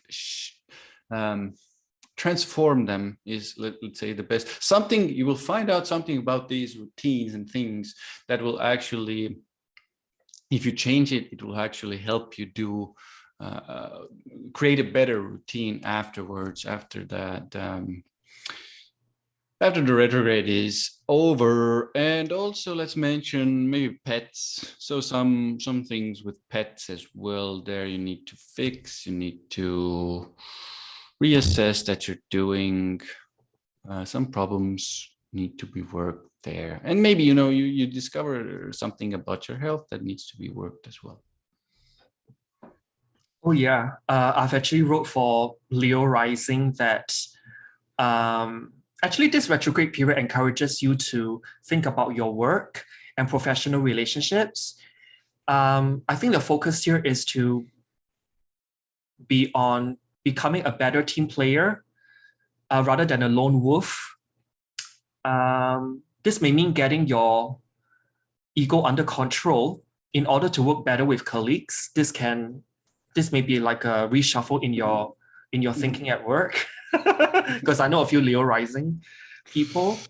And since it's in your natal sixth house that Venus will go retrograde, Leo Rising are basically the warmest and the most generous sign of the zodiac.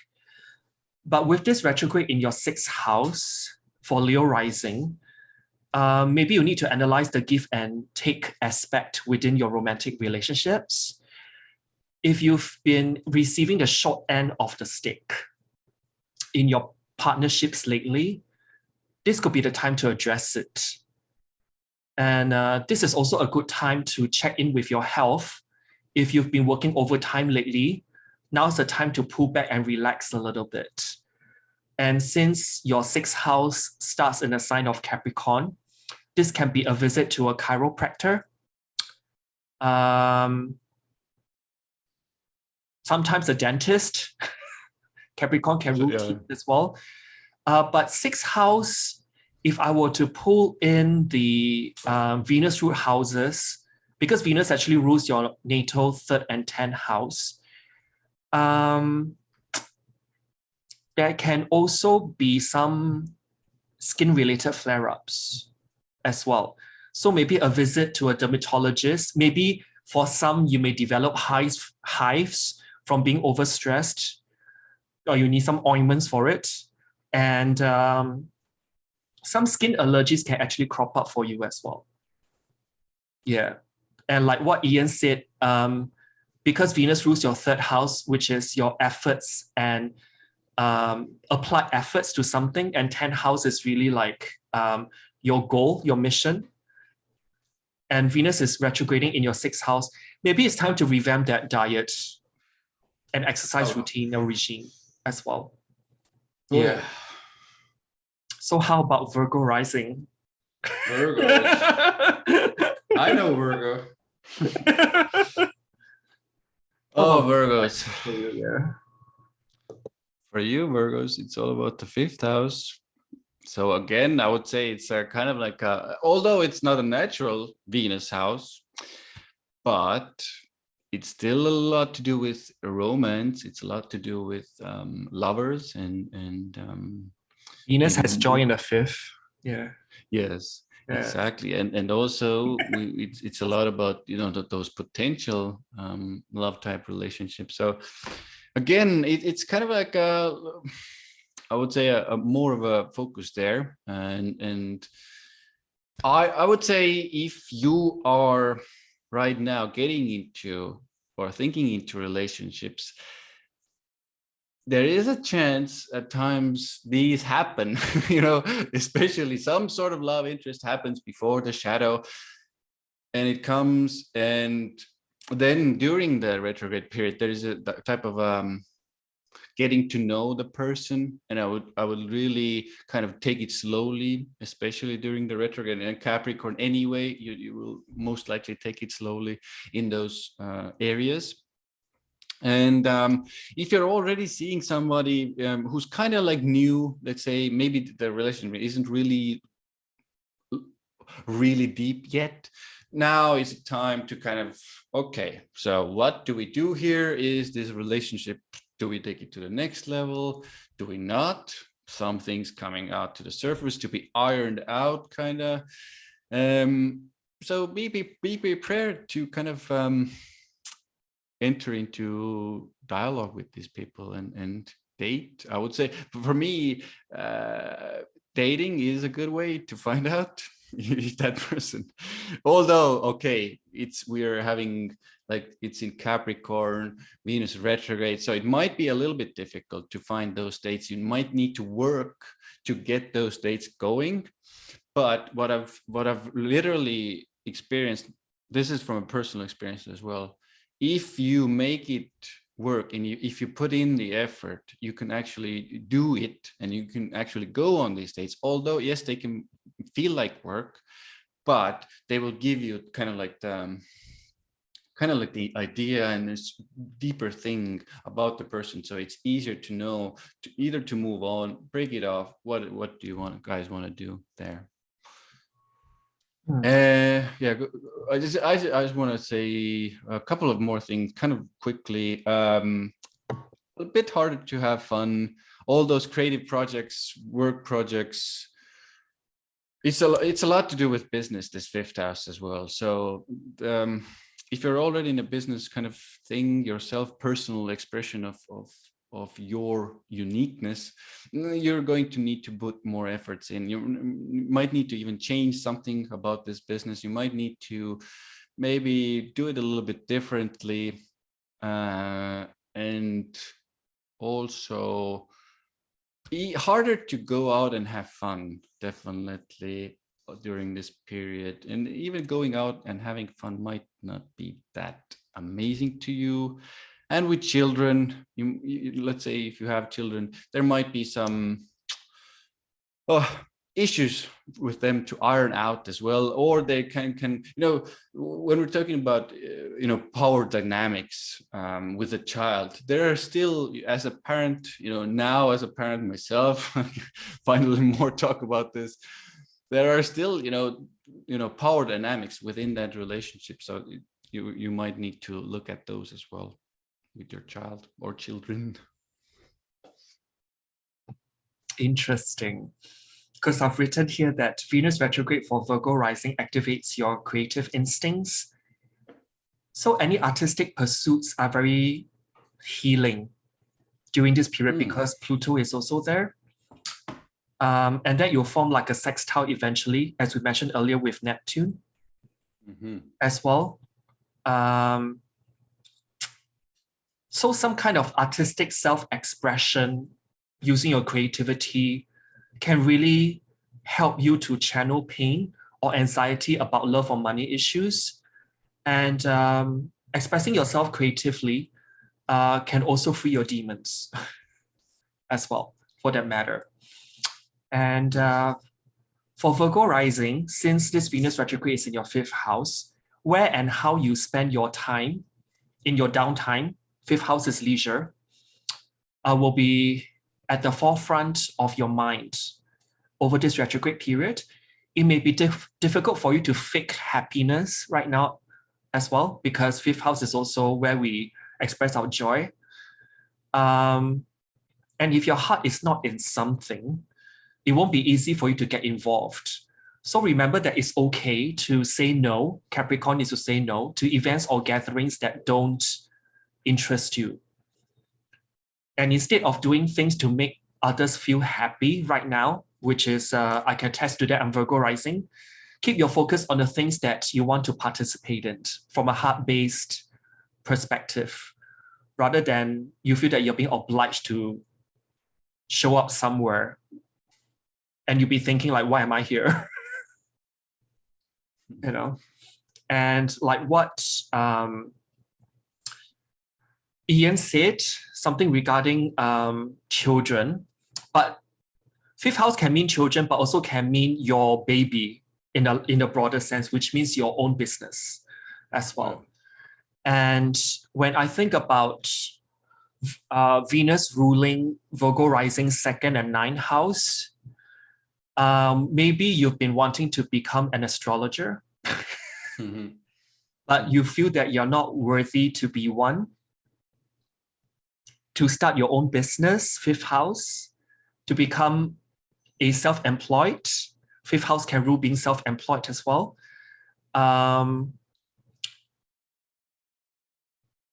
Maybe this Venus retrograde will set in stone for you to walk that path on top of like other entrepreneurial businesses in which you want to enter as well.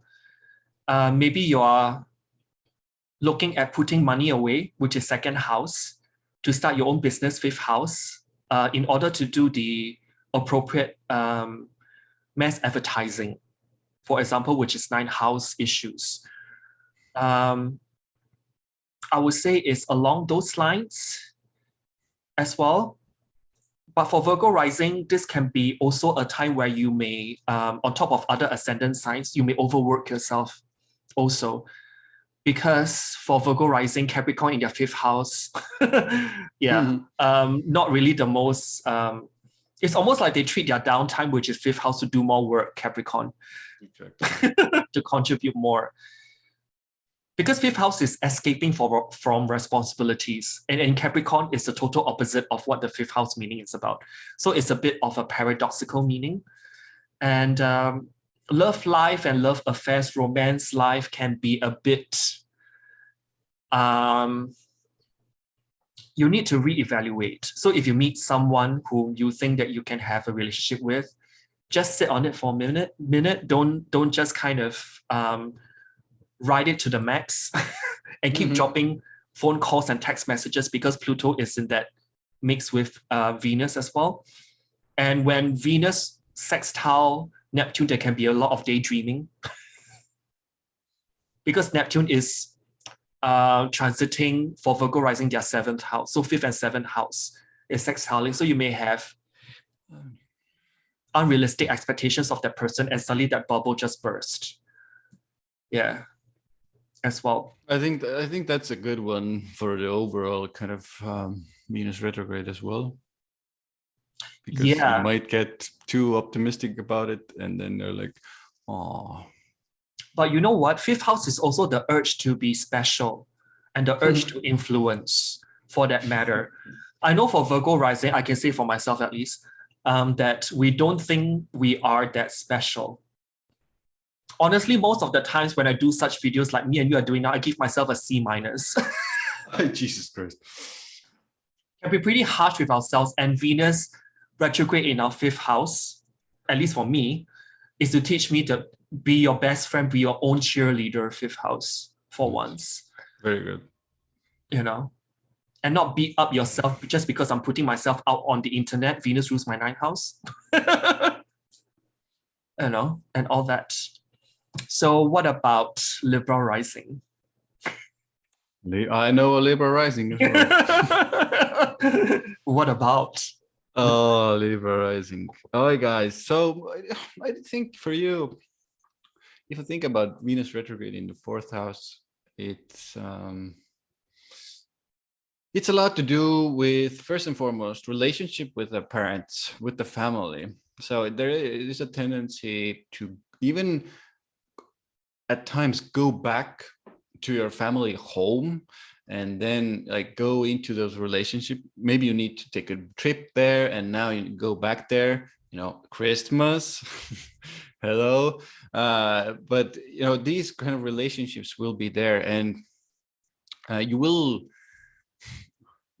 most likely encounter some types of power dynamics within those relationships as well. You know, maybe you're an adult now, but your family's or your mother, father still treat you as a kind of like a child, put you down, you know, happens, need to deal with that and need to, you know, rise above it and you know, say that you're an adult now. Might find out something about your family, might find out something about those parents that comes as a kind of like a shock, surprise to you. Deeper topics there.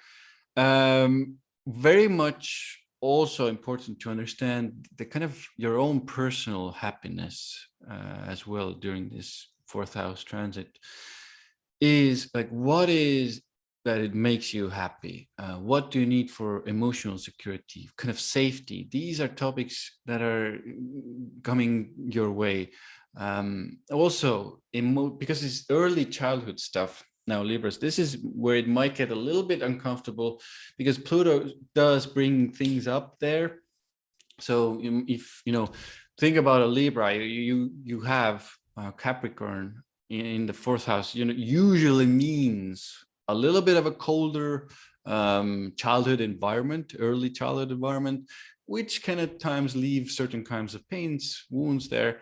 Now, these might come to the surface to be kind of, again, ironed out or fixed, or not, maybe fixed is not the best word, processed is a better word, to kind of be done with, transformed.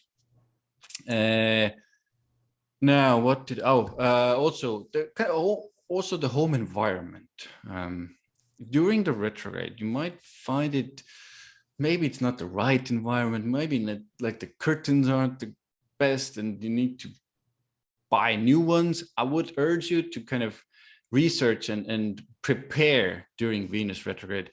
If you have already been preparing to kind of fix things, add things, yes, then it's okay to do it now. But if it's something you are figuring to change during the actual retrograde in your home, I would hold, research, you know, look at web pages, look at, you know, go to the bigger shops, construction, furniture shops, and then when the retrograde is done, make sure it's something you need and want and kind of makes you feel more Venusian and secure and safe at home before you do buy it.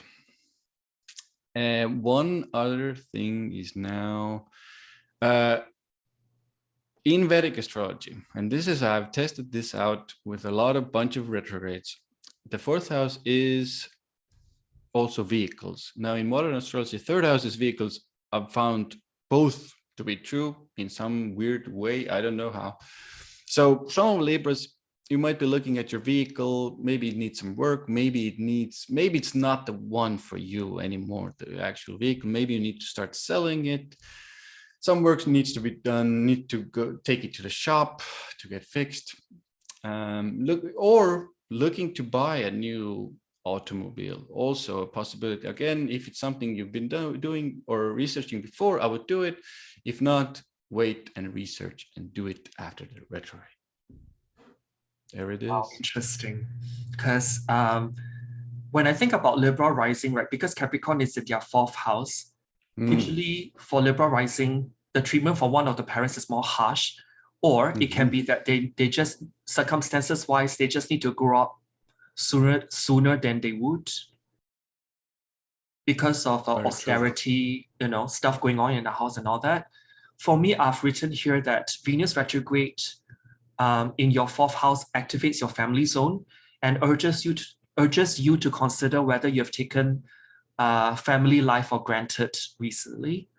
And you may need to adjust your work-life balance because the polar opposite house of the 4th is in the 10th.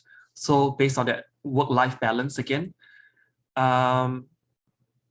I would say just become more present over this Venus retrograde and be a more involved partner, parent, or sibling to your loved ones.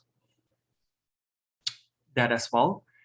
And Venus retrograde in your 4th house classically reminds me of the phrase, home is where the heart is, because Venus is the heart and 4th house is the home. And you will feel especially true for you, this particular thing over this retrograde period. And it makes it a perfect time for you to go into hermit mode as well. So instead of forcing yourself out of the house, spend time engaging with self-care from the comfort of your living room and use your time away from the spotlight, because it's the opposite from the 10th house, the spotlight house, to get rid of old junk and reinvest into making your home the sanctuary that you deserve. This actually reminds me that it may not be a bad idea to hold a garage sale for Libra Rising. Very good. Like organize things at home. So use the proceeds of things old lying in your house to buy something new to furnish Venus. Venus is furnished with something new. Nice. Yeah. Or maybe live a more minimalistic lifestyle. Like you like to anyway. Bare bone furnishings, which is very Capricorn in the 4th house. Yeah. Yeah. Minimalism, yeah, of course. Minimalism, total Libra thing. So how about for Scorpio? Oof, okay. The Scorpios, let's start with the fact that everything I said about Libra and the vehicles kind of applies here, because 3rd house is vehicles as well. So no doubt about that in my book. So go check that out.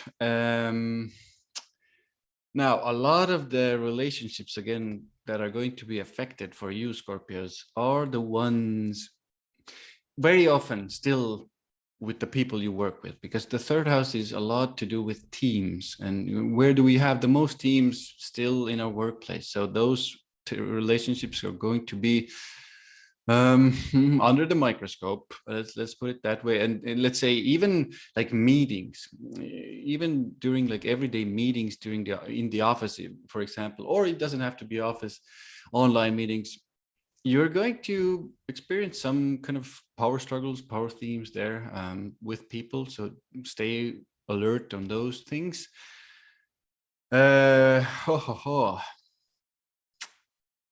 Even the things you think about. Now, the big topic with 3rd house. There can be rehashing constantly, again, thinking about old relationships. This is I think we can't escape this with Scorpios, kind of obsessive thoughts about these relationships with the Scorpio there. Even sexual thoughts about, I would say, about your previous relationships. And yeah, go ahead. You know what? When I think about Scorpio Rising, they always put everything on the line. Everything's a crisis to them. It's almost like they're always getting ready for a transformation to occur. So they can be very pressing, intense people. And then Capricorn in their 3rd house, there can be a tendency to top down as well. I would say so. Yeah. Please continue with that. That's what I wanted to add. So when Venus is there, what do you think? Yeah. Sorry. So when Venus is retrograde there in their third house, do you reckon that they will reevaluate whether do they need to really talk down to other people, like as if they know it all? Yeah, I think like in general, how they speak, how they write, with how they communicate in general with people comes now to. Now it will come to your faces, guys. Let's be really honest, because Pluto will make it so, and Venus as well. Both will kind of throw it into your face in a way, and you might need to reassess it, need to change it. The things maybe you say sometimes things that are too mean, and it's not a personal opinion, it's just the fact that Well, it can just be blunt, right? Yeah. Or very, very direct, of course. I would say that's a very positive manifestation. Okay, so what did I have? Business projects, also very, very important with the third house. So kind of how you do marketing, how you do generally business, some projects there, some even courses. If you're teaching some side of left, or even preparing courses, need to kind of change something there, beautify them. If you're learning them, need to learn, put more efforts into learning them, takes more time. What else did I want to say about this? Skills is important one. Kind of reevaluating your skills, definitely. Getting my brain is a little bit now. Maybe you have something I can rest until the next one. Oh yeah, I mean, I did say that Venus retrograde for Scorpio Rising in their third house by whole sign house system can set you thinking deeply about what matters to you most, Scorpio. This is taking into account your rising sign. And this is also a good time for self-reflection and journaling as well. Maybe through a better understanding of your own psychology, you can adjust your behavior and become a better you.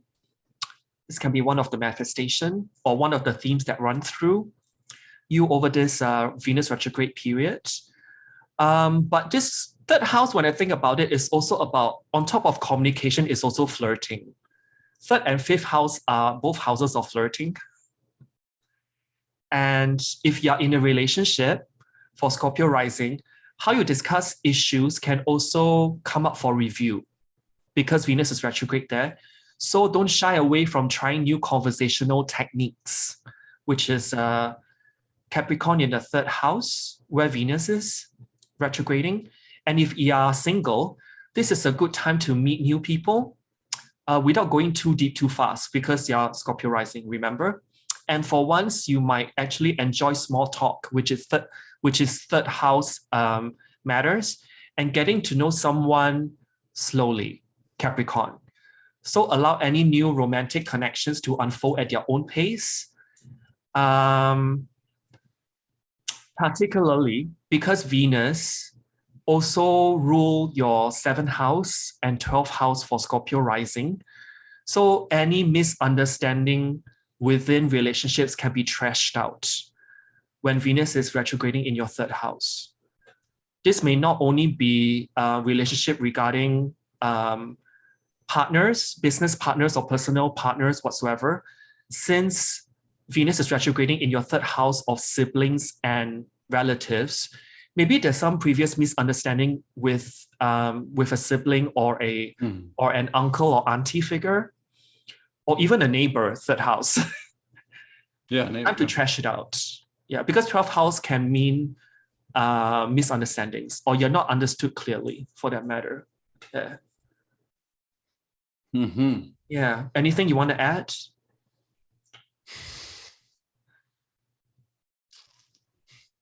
Oh, I think one more piggybacking off you that's regarding selling an idea to people. Yeah. Because 3rd house can really mean that you'll be speaking like a business person or speaking like the boss. Selling an idea to other people. 12th house can also mean if you work for a MNC or multinational corporation. Very good for that. If you've got a project that you want to pitch, you can talk like a boss or very good salesperson. 3rd house. Yeah. And sell that well to the upper management, Capricorn. and they will likely like be taken in by your charm, Venus. So how about Sagittarius rising? So Sagittarius Rising, guys, for you, it's happening again in a Venusian house, second house. So what I have noticed with Venus retrograde in second house is very often leading up to the retrograde. First and foremost, you might see some increase in finances.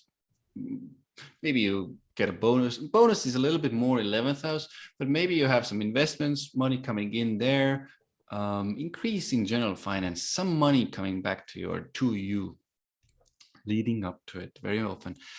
Now, when we enter the retrograde period, this is a time for the Sagittarius in the second house to really reorganize your finances, to really go deep, do research. Where can you invest your money better?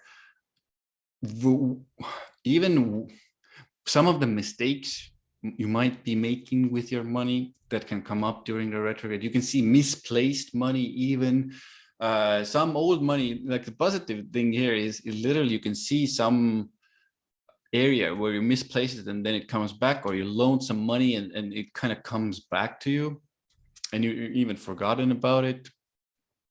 But having said that, also you kind of need to be a little bit, or even the tendency to be more stingier. Maybe stingy is a bit of a bad word, but Frugal. no, frugal is a really good word. Thank you, Donny. Is a little bit more frugal with finances, a little bit more frugal with where you place it, where you invest it. Also possessions, big theme with second house in general. What are the things that you enjoy? What are the things that you need? Do you need this good time to kind of get rid of what you don't need after the shadow period or the retrograde ends and shadow comes in? Then it's again, you're going to see the results of your reorganizing your finances, and you're getting chances, opportunities to actually purchase the things that you really want to.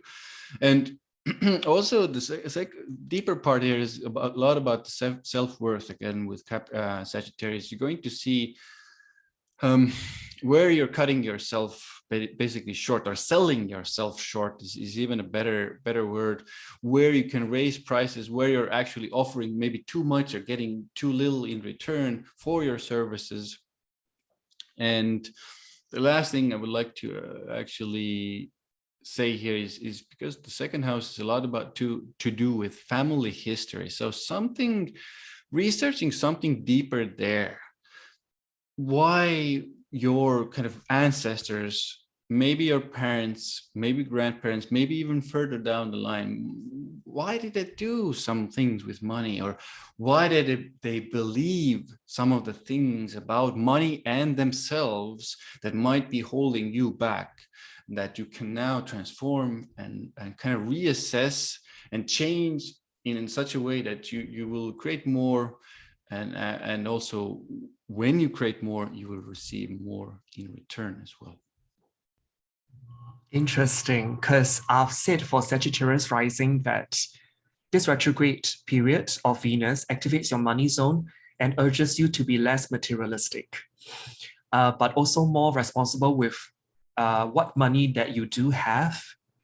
So try to cut down on reckless spending, which is second house issues, and on unnecessary expenses. I think the mantra here is that you really can live with much less. I know a Sagittarius rising, and they do.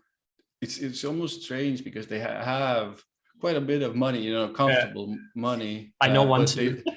But they live a very, very minimalistic approach with money, and it's kind of even strange to see at times, I would say. I think that from where I'm standing. That also depends on their like any planets in the second plus right, where their Saturn is, and however is expected. That also brings into the picture. But carrying on with Sagittarius rising, when Venus is retrograding in your second house, financial woes could crop up for you as Venus moves backwards in the cosmos. So don't run away from your financial obligations if you have any. Like as I mentioned earlier, avoid overspending right now, because second house is literally the money that's sitting in your bank account, right there at your disposal. And try to put some cash into the bank if you can swing it. And that could be a temptation to refresh your wardrobe during this time. Venus is about fashion, right? Anything in second house is like what you buy and all those things. Just try to make sure that you set and stick to a budget. Should you find yourself reaching for your credit cards right now? Venus also rules your 6th house of debts and 11th house of gains. 6th house is also your place of employment. So I'm not sure whether for Sagittarius Rising, over this Venus retrograde period, end of the year and beginning of next year, that you'll be getting a bonus or a payout that you are not really expecting from work. Yeah. And if I were to use derivative houses, because Venus rules their 6th house, which is second from the 5th, and Venus also rules their 11th house, which is 5th from the 7th. So I wonder, because both derivative houses include the 5th in it, so any speculative investments, you will need to reevaluate it before engaging in one. And 5th house is also children. So if your child is like blooming into teenagerhood and wants a boyfriend or a girlfriend, this may be when the partner actually shows up. And you probably need to sit down with your kid, with your child, to talk about, maybe some sexual education, just in case. Nice. That's for Sagittarius Rising. So how about Capricorn Rising? Oh, we're getting to the end of this marathon. Yeah. I mean, Capricorn, maybe I should start with, I really want to put out kind of like a warning for Capricorns in a way with this first house, because it's maybe not a warning. It's too dramatic. Sorry, guys. It's something I did, and it's better maybe to learn, from mistakes of others, easier at times. So when we're talking about the first house and Venus retrograde especially, we're talking a lot about appearance and our kind of physical appearance. We can say how we present ourselves to the world. Now, when Venus goes into retrograde in your first house, a lot of this type of like, am I looking good? Like, why am I looking like this? And like these clothes and this hairstyle and this beard, and maybe why am I looking like beige? Yeah. Why am I looking like this? Yeah. Comes into the topic. So this happens especially during the shadow and during the start. Now, as things progress, you might start having these weird ideas that you need to do this, you need to do that. I wouldn't personally recommend it too much. If it's something, again, I'm going to repeat, if it's something you've been planning for a long time, it's better. If it's something entirely like, ooh, I'll do this, hopefully Capricorn and energy can kind of dial it down here. But I would urge you to think even 3 times before making these changes to your appearance. You will most likely need to change them back later after the retrograde. So having said that, you will reassess your appearance and not feel super happy about it during the retrograde. And I think the other thing is like maybe the deeper thing here is, where am I headed, towards during this lifetime? What areas am I moving towards? Is the path I'm on a really correct one? Going to be reassessing that as well, and take action towards these areas, new areas after the retrogrades. It will be, or if it's been there for a while, this now might be the kind of like, okay, I'm going to do it, basically time as well. I'm going to change and do something entirely different with my life. Interesting, because I've actually said that Venus retrograde in your own zodiac sign is a time for deep reflection. You will emerge from this period with a better understanding of who you are as a lover and as an individual. So don't be afraid of your flaws, because we are all flawsome. Embrace them and become a more authentic version of yourself. And it's also about putting yourself first as well, since it's in your ascendant sign. And since Venus is traveling backwards under your sign, it's okay to be a bit more self-involved right now. And you may find yourself putting up walls as you focus on personal goals and self-interest, which is the first house. So just be sure that you don't end up isolating yourself from good-hearted people who care about you. And additionally, you may also feel that it's refreshing to update your look as well, because ascendant is how you appear, your appearance. So because it's in the sign of Capricorn, try not to make drastic changes to your appearance until Venus begins move direct again. Just go to what you have gone to, lean on to as your, that's a good one. It's like your conservative way of like freshening up. Maybe you're so used to doing your hair or dressing in a certain way, in a certain, just stick to that. Yeah, maybe just kind of, because Venus rules accessories, maybe just kind of like insert that pocket scarf, just that's a like, very good one. Change up your tie color, keep the rest the same. Maybe it's that pin on your suit, that you want to change and all that. And since Venus rules your 10th house and 5th house, I wonder if during this time you may be re-evaluating your skill set and your abilities professionally, and you may be updating your CV, getting prepared to apply for a new job. That can be also that. And since we're talking about old flames and exes coming back with Venus retrograde, since Venus rules your 10th house and 5th house, I wonder if a past office romance will come back over this period as well to you. Yeah.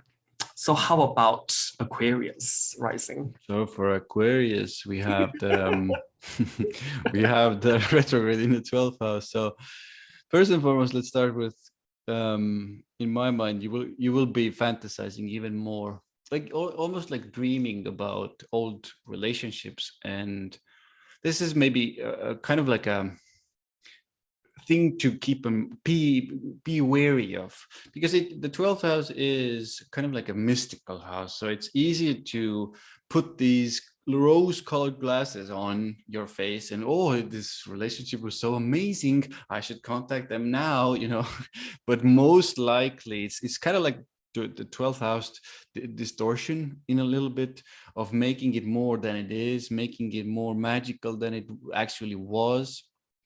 So take the root of 12th house here with kind of like its ability to research and maybe more isolated in a way, to kind of understand what these things really are and were before jumping into anything. I think it's a good time.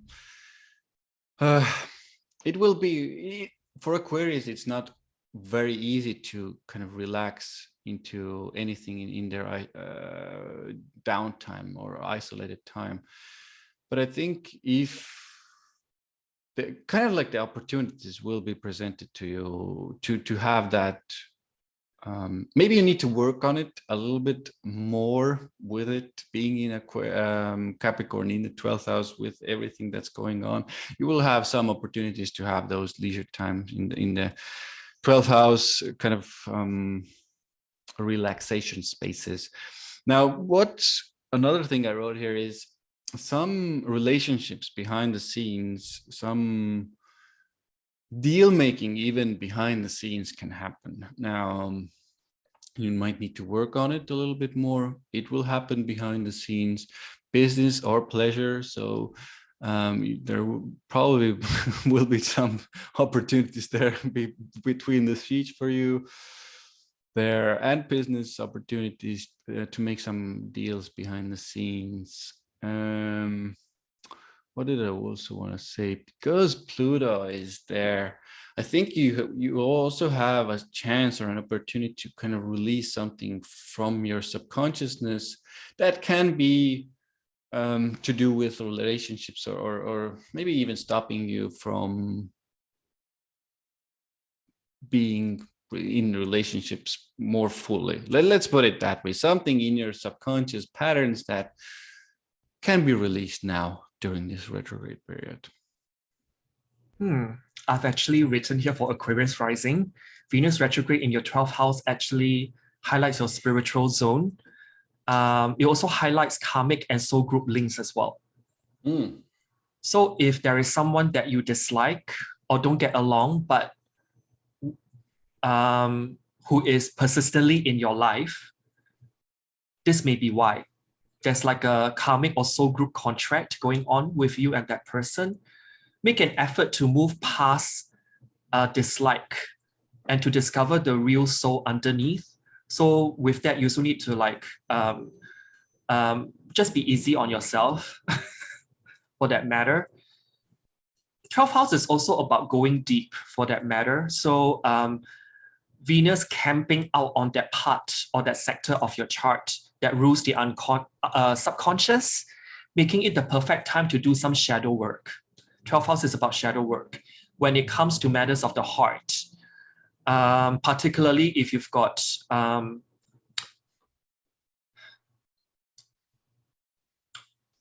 probably with Aquarius Rising is acknowledging that you've got some relationship past life karma that you need to work out, the kinks.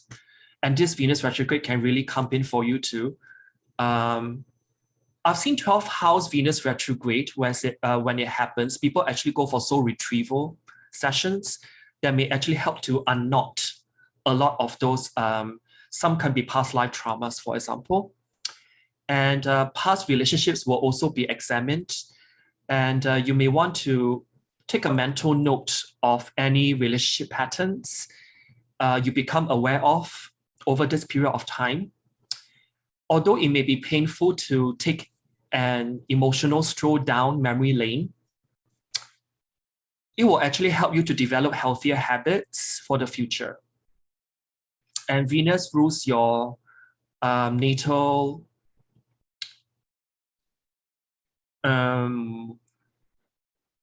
for Aquarius Rising, Venus will actually rule your 9th and 4th. house, 9th and 4th.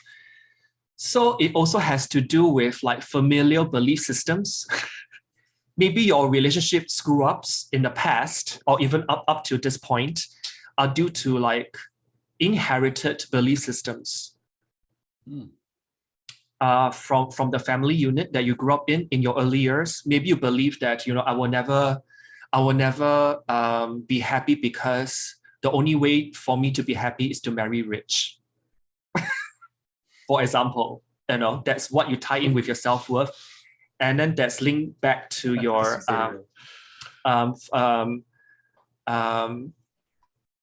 with whatever that a parent has told you, like you are worth nothing and the only way that you can live a comfortable life is to marry rich. Though because I got someone who's an Aquarius rising, and once Venus entered Capricorn recently, she did go for a soul retrieval session with a hypnotherapist, which is also 12th house theme. And that can really bring up certain stuff right to the surface for her to release certain trauma surrounding not feeling good enough. And the only way to feel good enough, according to the mom, which is for her, the 4th house issues, her mom actually believed that, you know, the only way for her out of whatever social class, which is Aquarius, by the way, she's Aquarius rising. So Aquarius rules social class, for her is to marry rich. Yeah. So because 9th house is in a sign of Libra, to marry. You marry high up, your social status elevate, and this is your way out. Yeah, but also, 4th house is home, 9th house is foreign. So for people who want to buy, and 12th house is places far away from here. So probably for some of you Aquarius rising, you're planning to buy property that's far away from where you are, overseas. And over this Venus retrograde period, just hold on, because you may change your mind after that. You may want to buy another overseas property when this is all over. And lastly, for Aquarius rising, because Venus is retrograding in their 12th house in the sign of Capricorn, they always dream about being somebody. They are secretly concerned with social status and reputation. Mm-hmm. They secretly want a successful business. Totally. So with all those things coming into play, maybe some of you are sussing out or like sniffing out a place for you to do a business that is based overseas. And you may actually meet someone in your homeland, 4th house, that may connect you to connections further out overseas, internationally, for that matter. So I would say a pretty okay time, I would say. Not the worst, not the best. But how about Pisces rising? Pisces, oh my God, we're what a marathon. Okay, let's do our best to give the Pisces as good of a reading as possible here. I think for Pisces, let's start with relationship, because for you it's happening in the 11th house and all about friends, you know, the social groups you're interacting with. So there's going to be a lot of reevaluating of these relationships, and then reevaluating, why am I friends even with these people, and even like power dynamics, like what does this mean? They said this, you know, what does this mean? But you know, I do urge you to kind of like talk about it and be practical about it with the friends, and understand that these kind of misunderstandings can come in these friendship relationships, and one says one thing and this can be, you know, because Pluto is there in the mix as well, it can be almost like twisted to mean something deeper, something about more power, something who's in control, you know. So urge you to take it slowly, practically, with these relationships, with these friendships, with these groups. Remember, these are groups of people that you're interacting with as well. And you know, sometimes some need to leave, some need to stay. This is a time to kind of do that work in that house with these people. Now, on a material practical note, we're hitting on a couple of things in the 11th house as well with this retrograde. I think when you're coming in now with the shadow period, a lot of you will get some type of bonus, some sort of increase in bonus, or maybe your projects get into a place where there's some results coming your way. But you know, during the retrograde, still some frugalness, you know, might be good.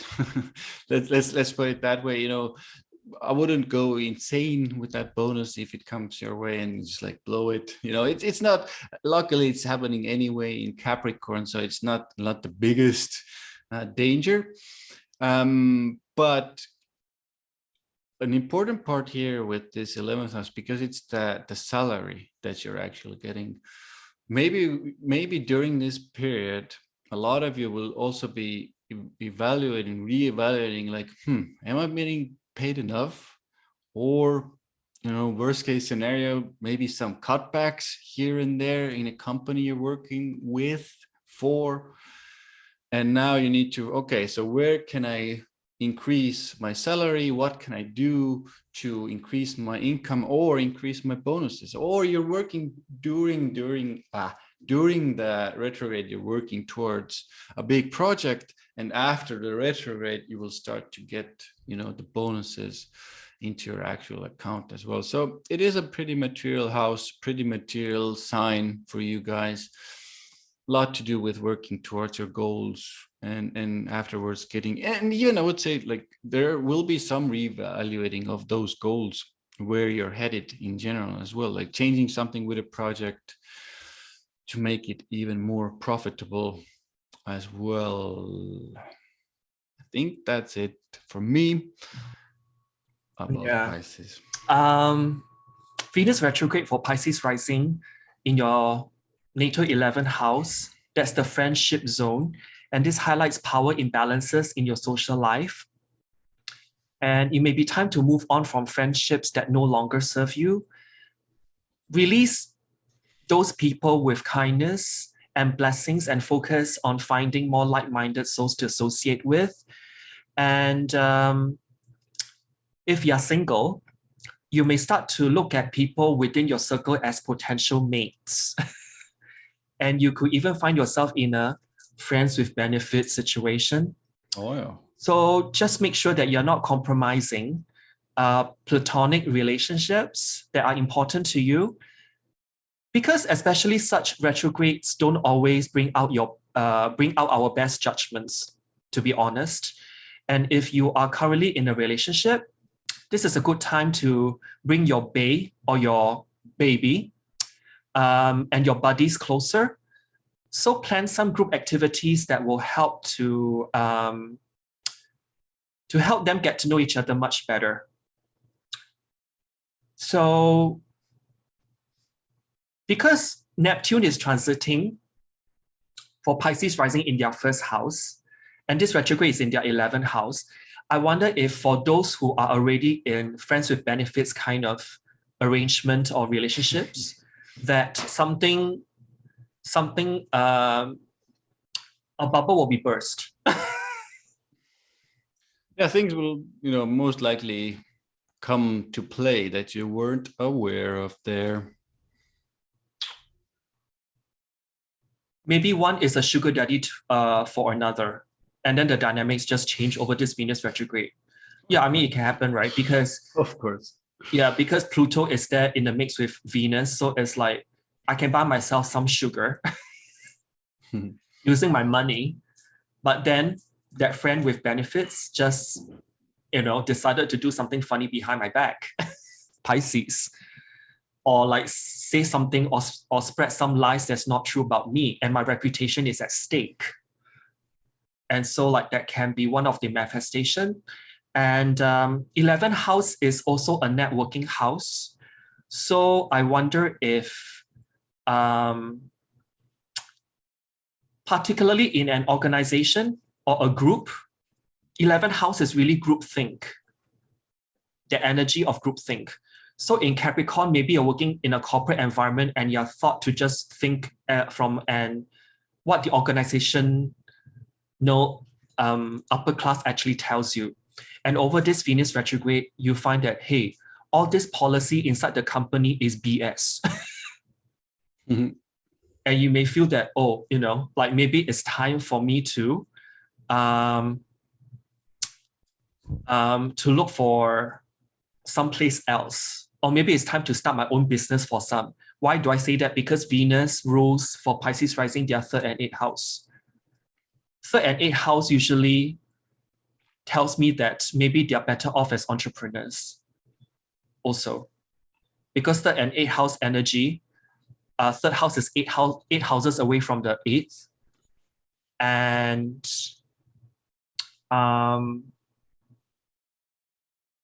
yeah, I think that's about it because of house rulership and derivative houses.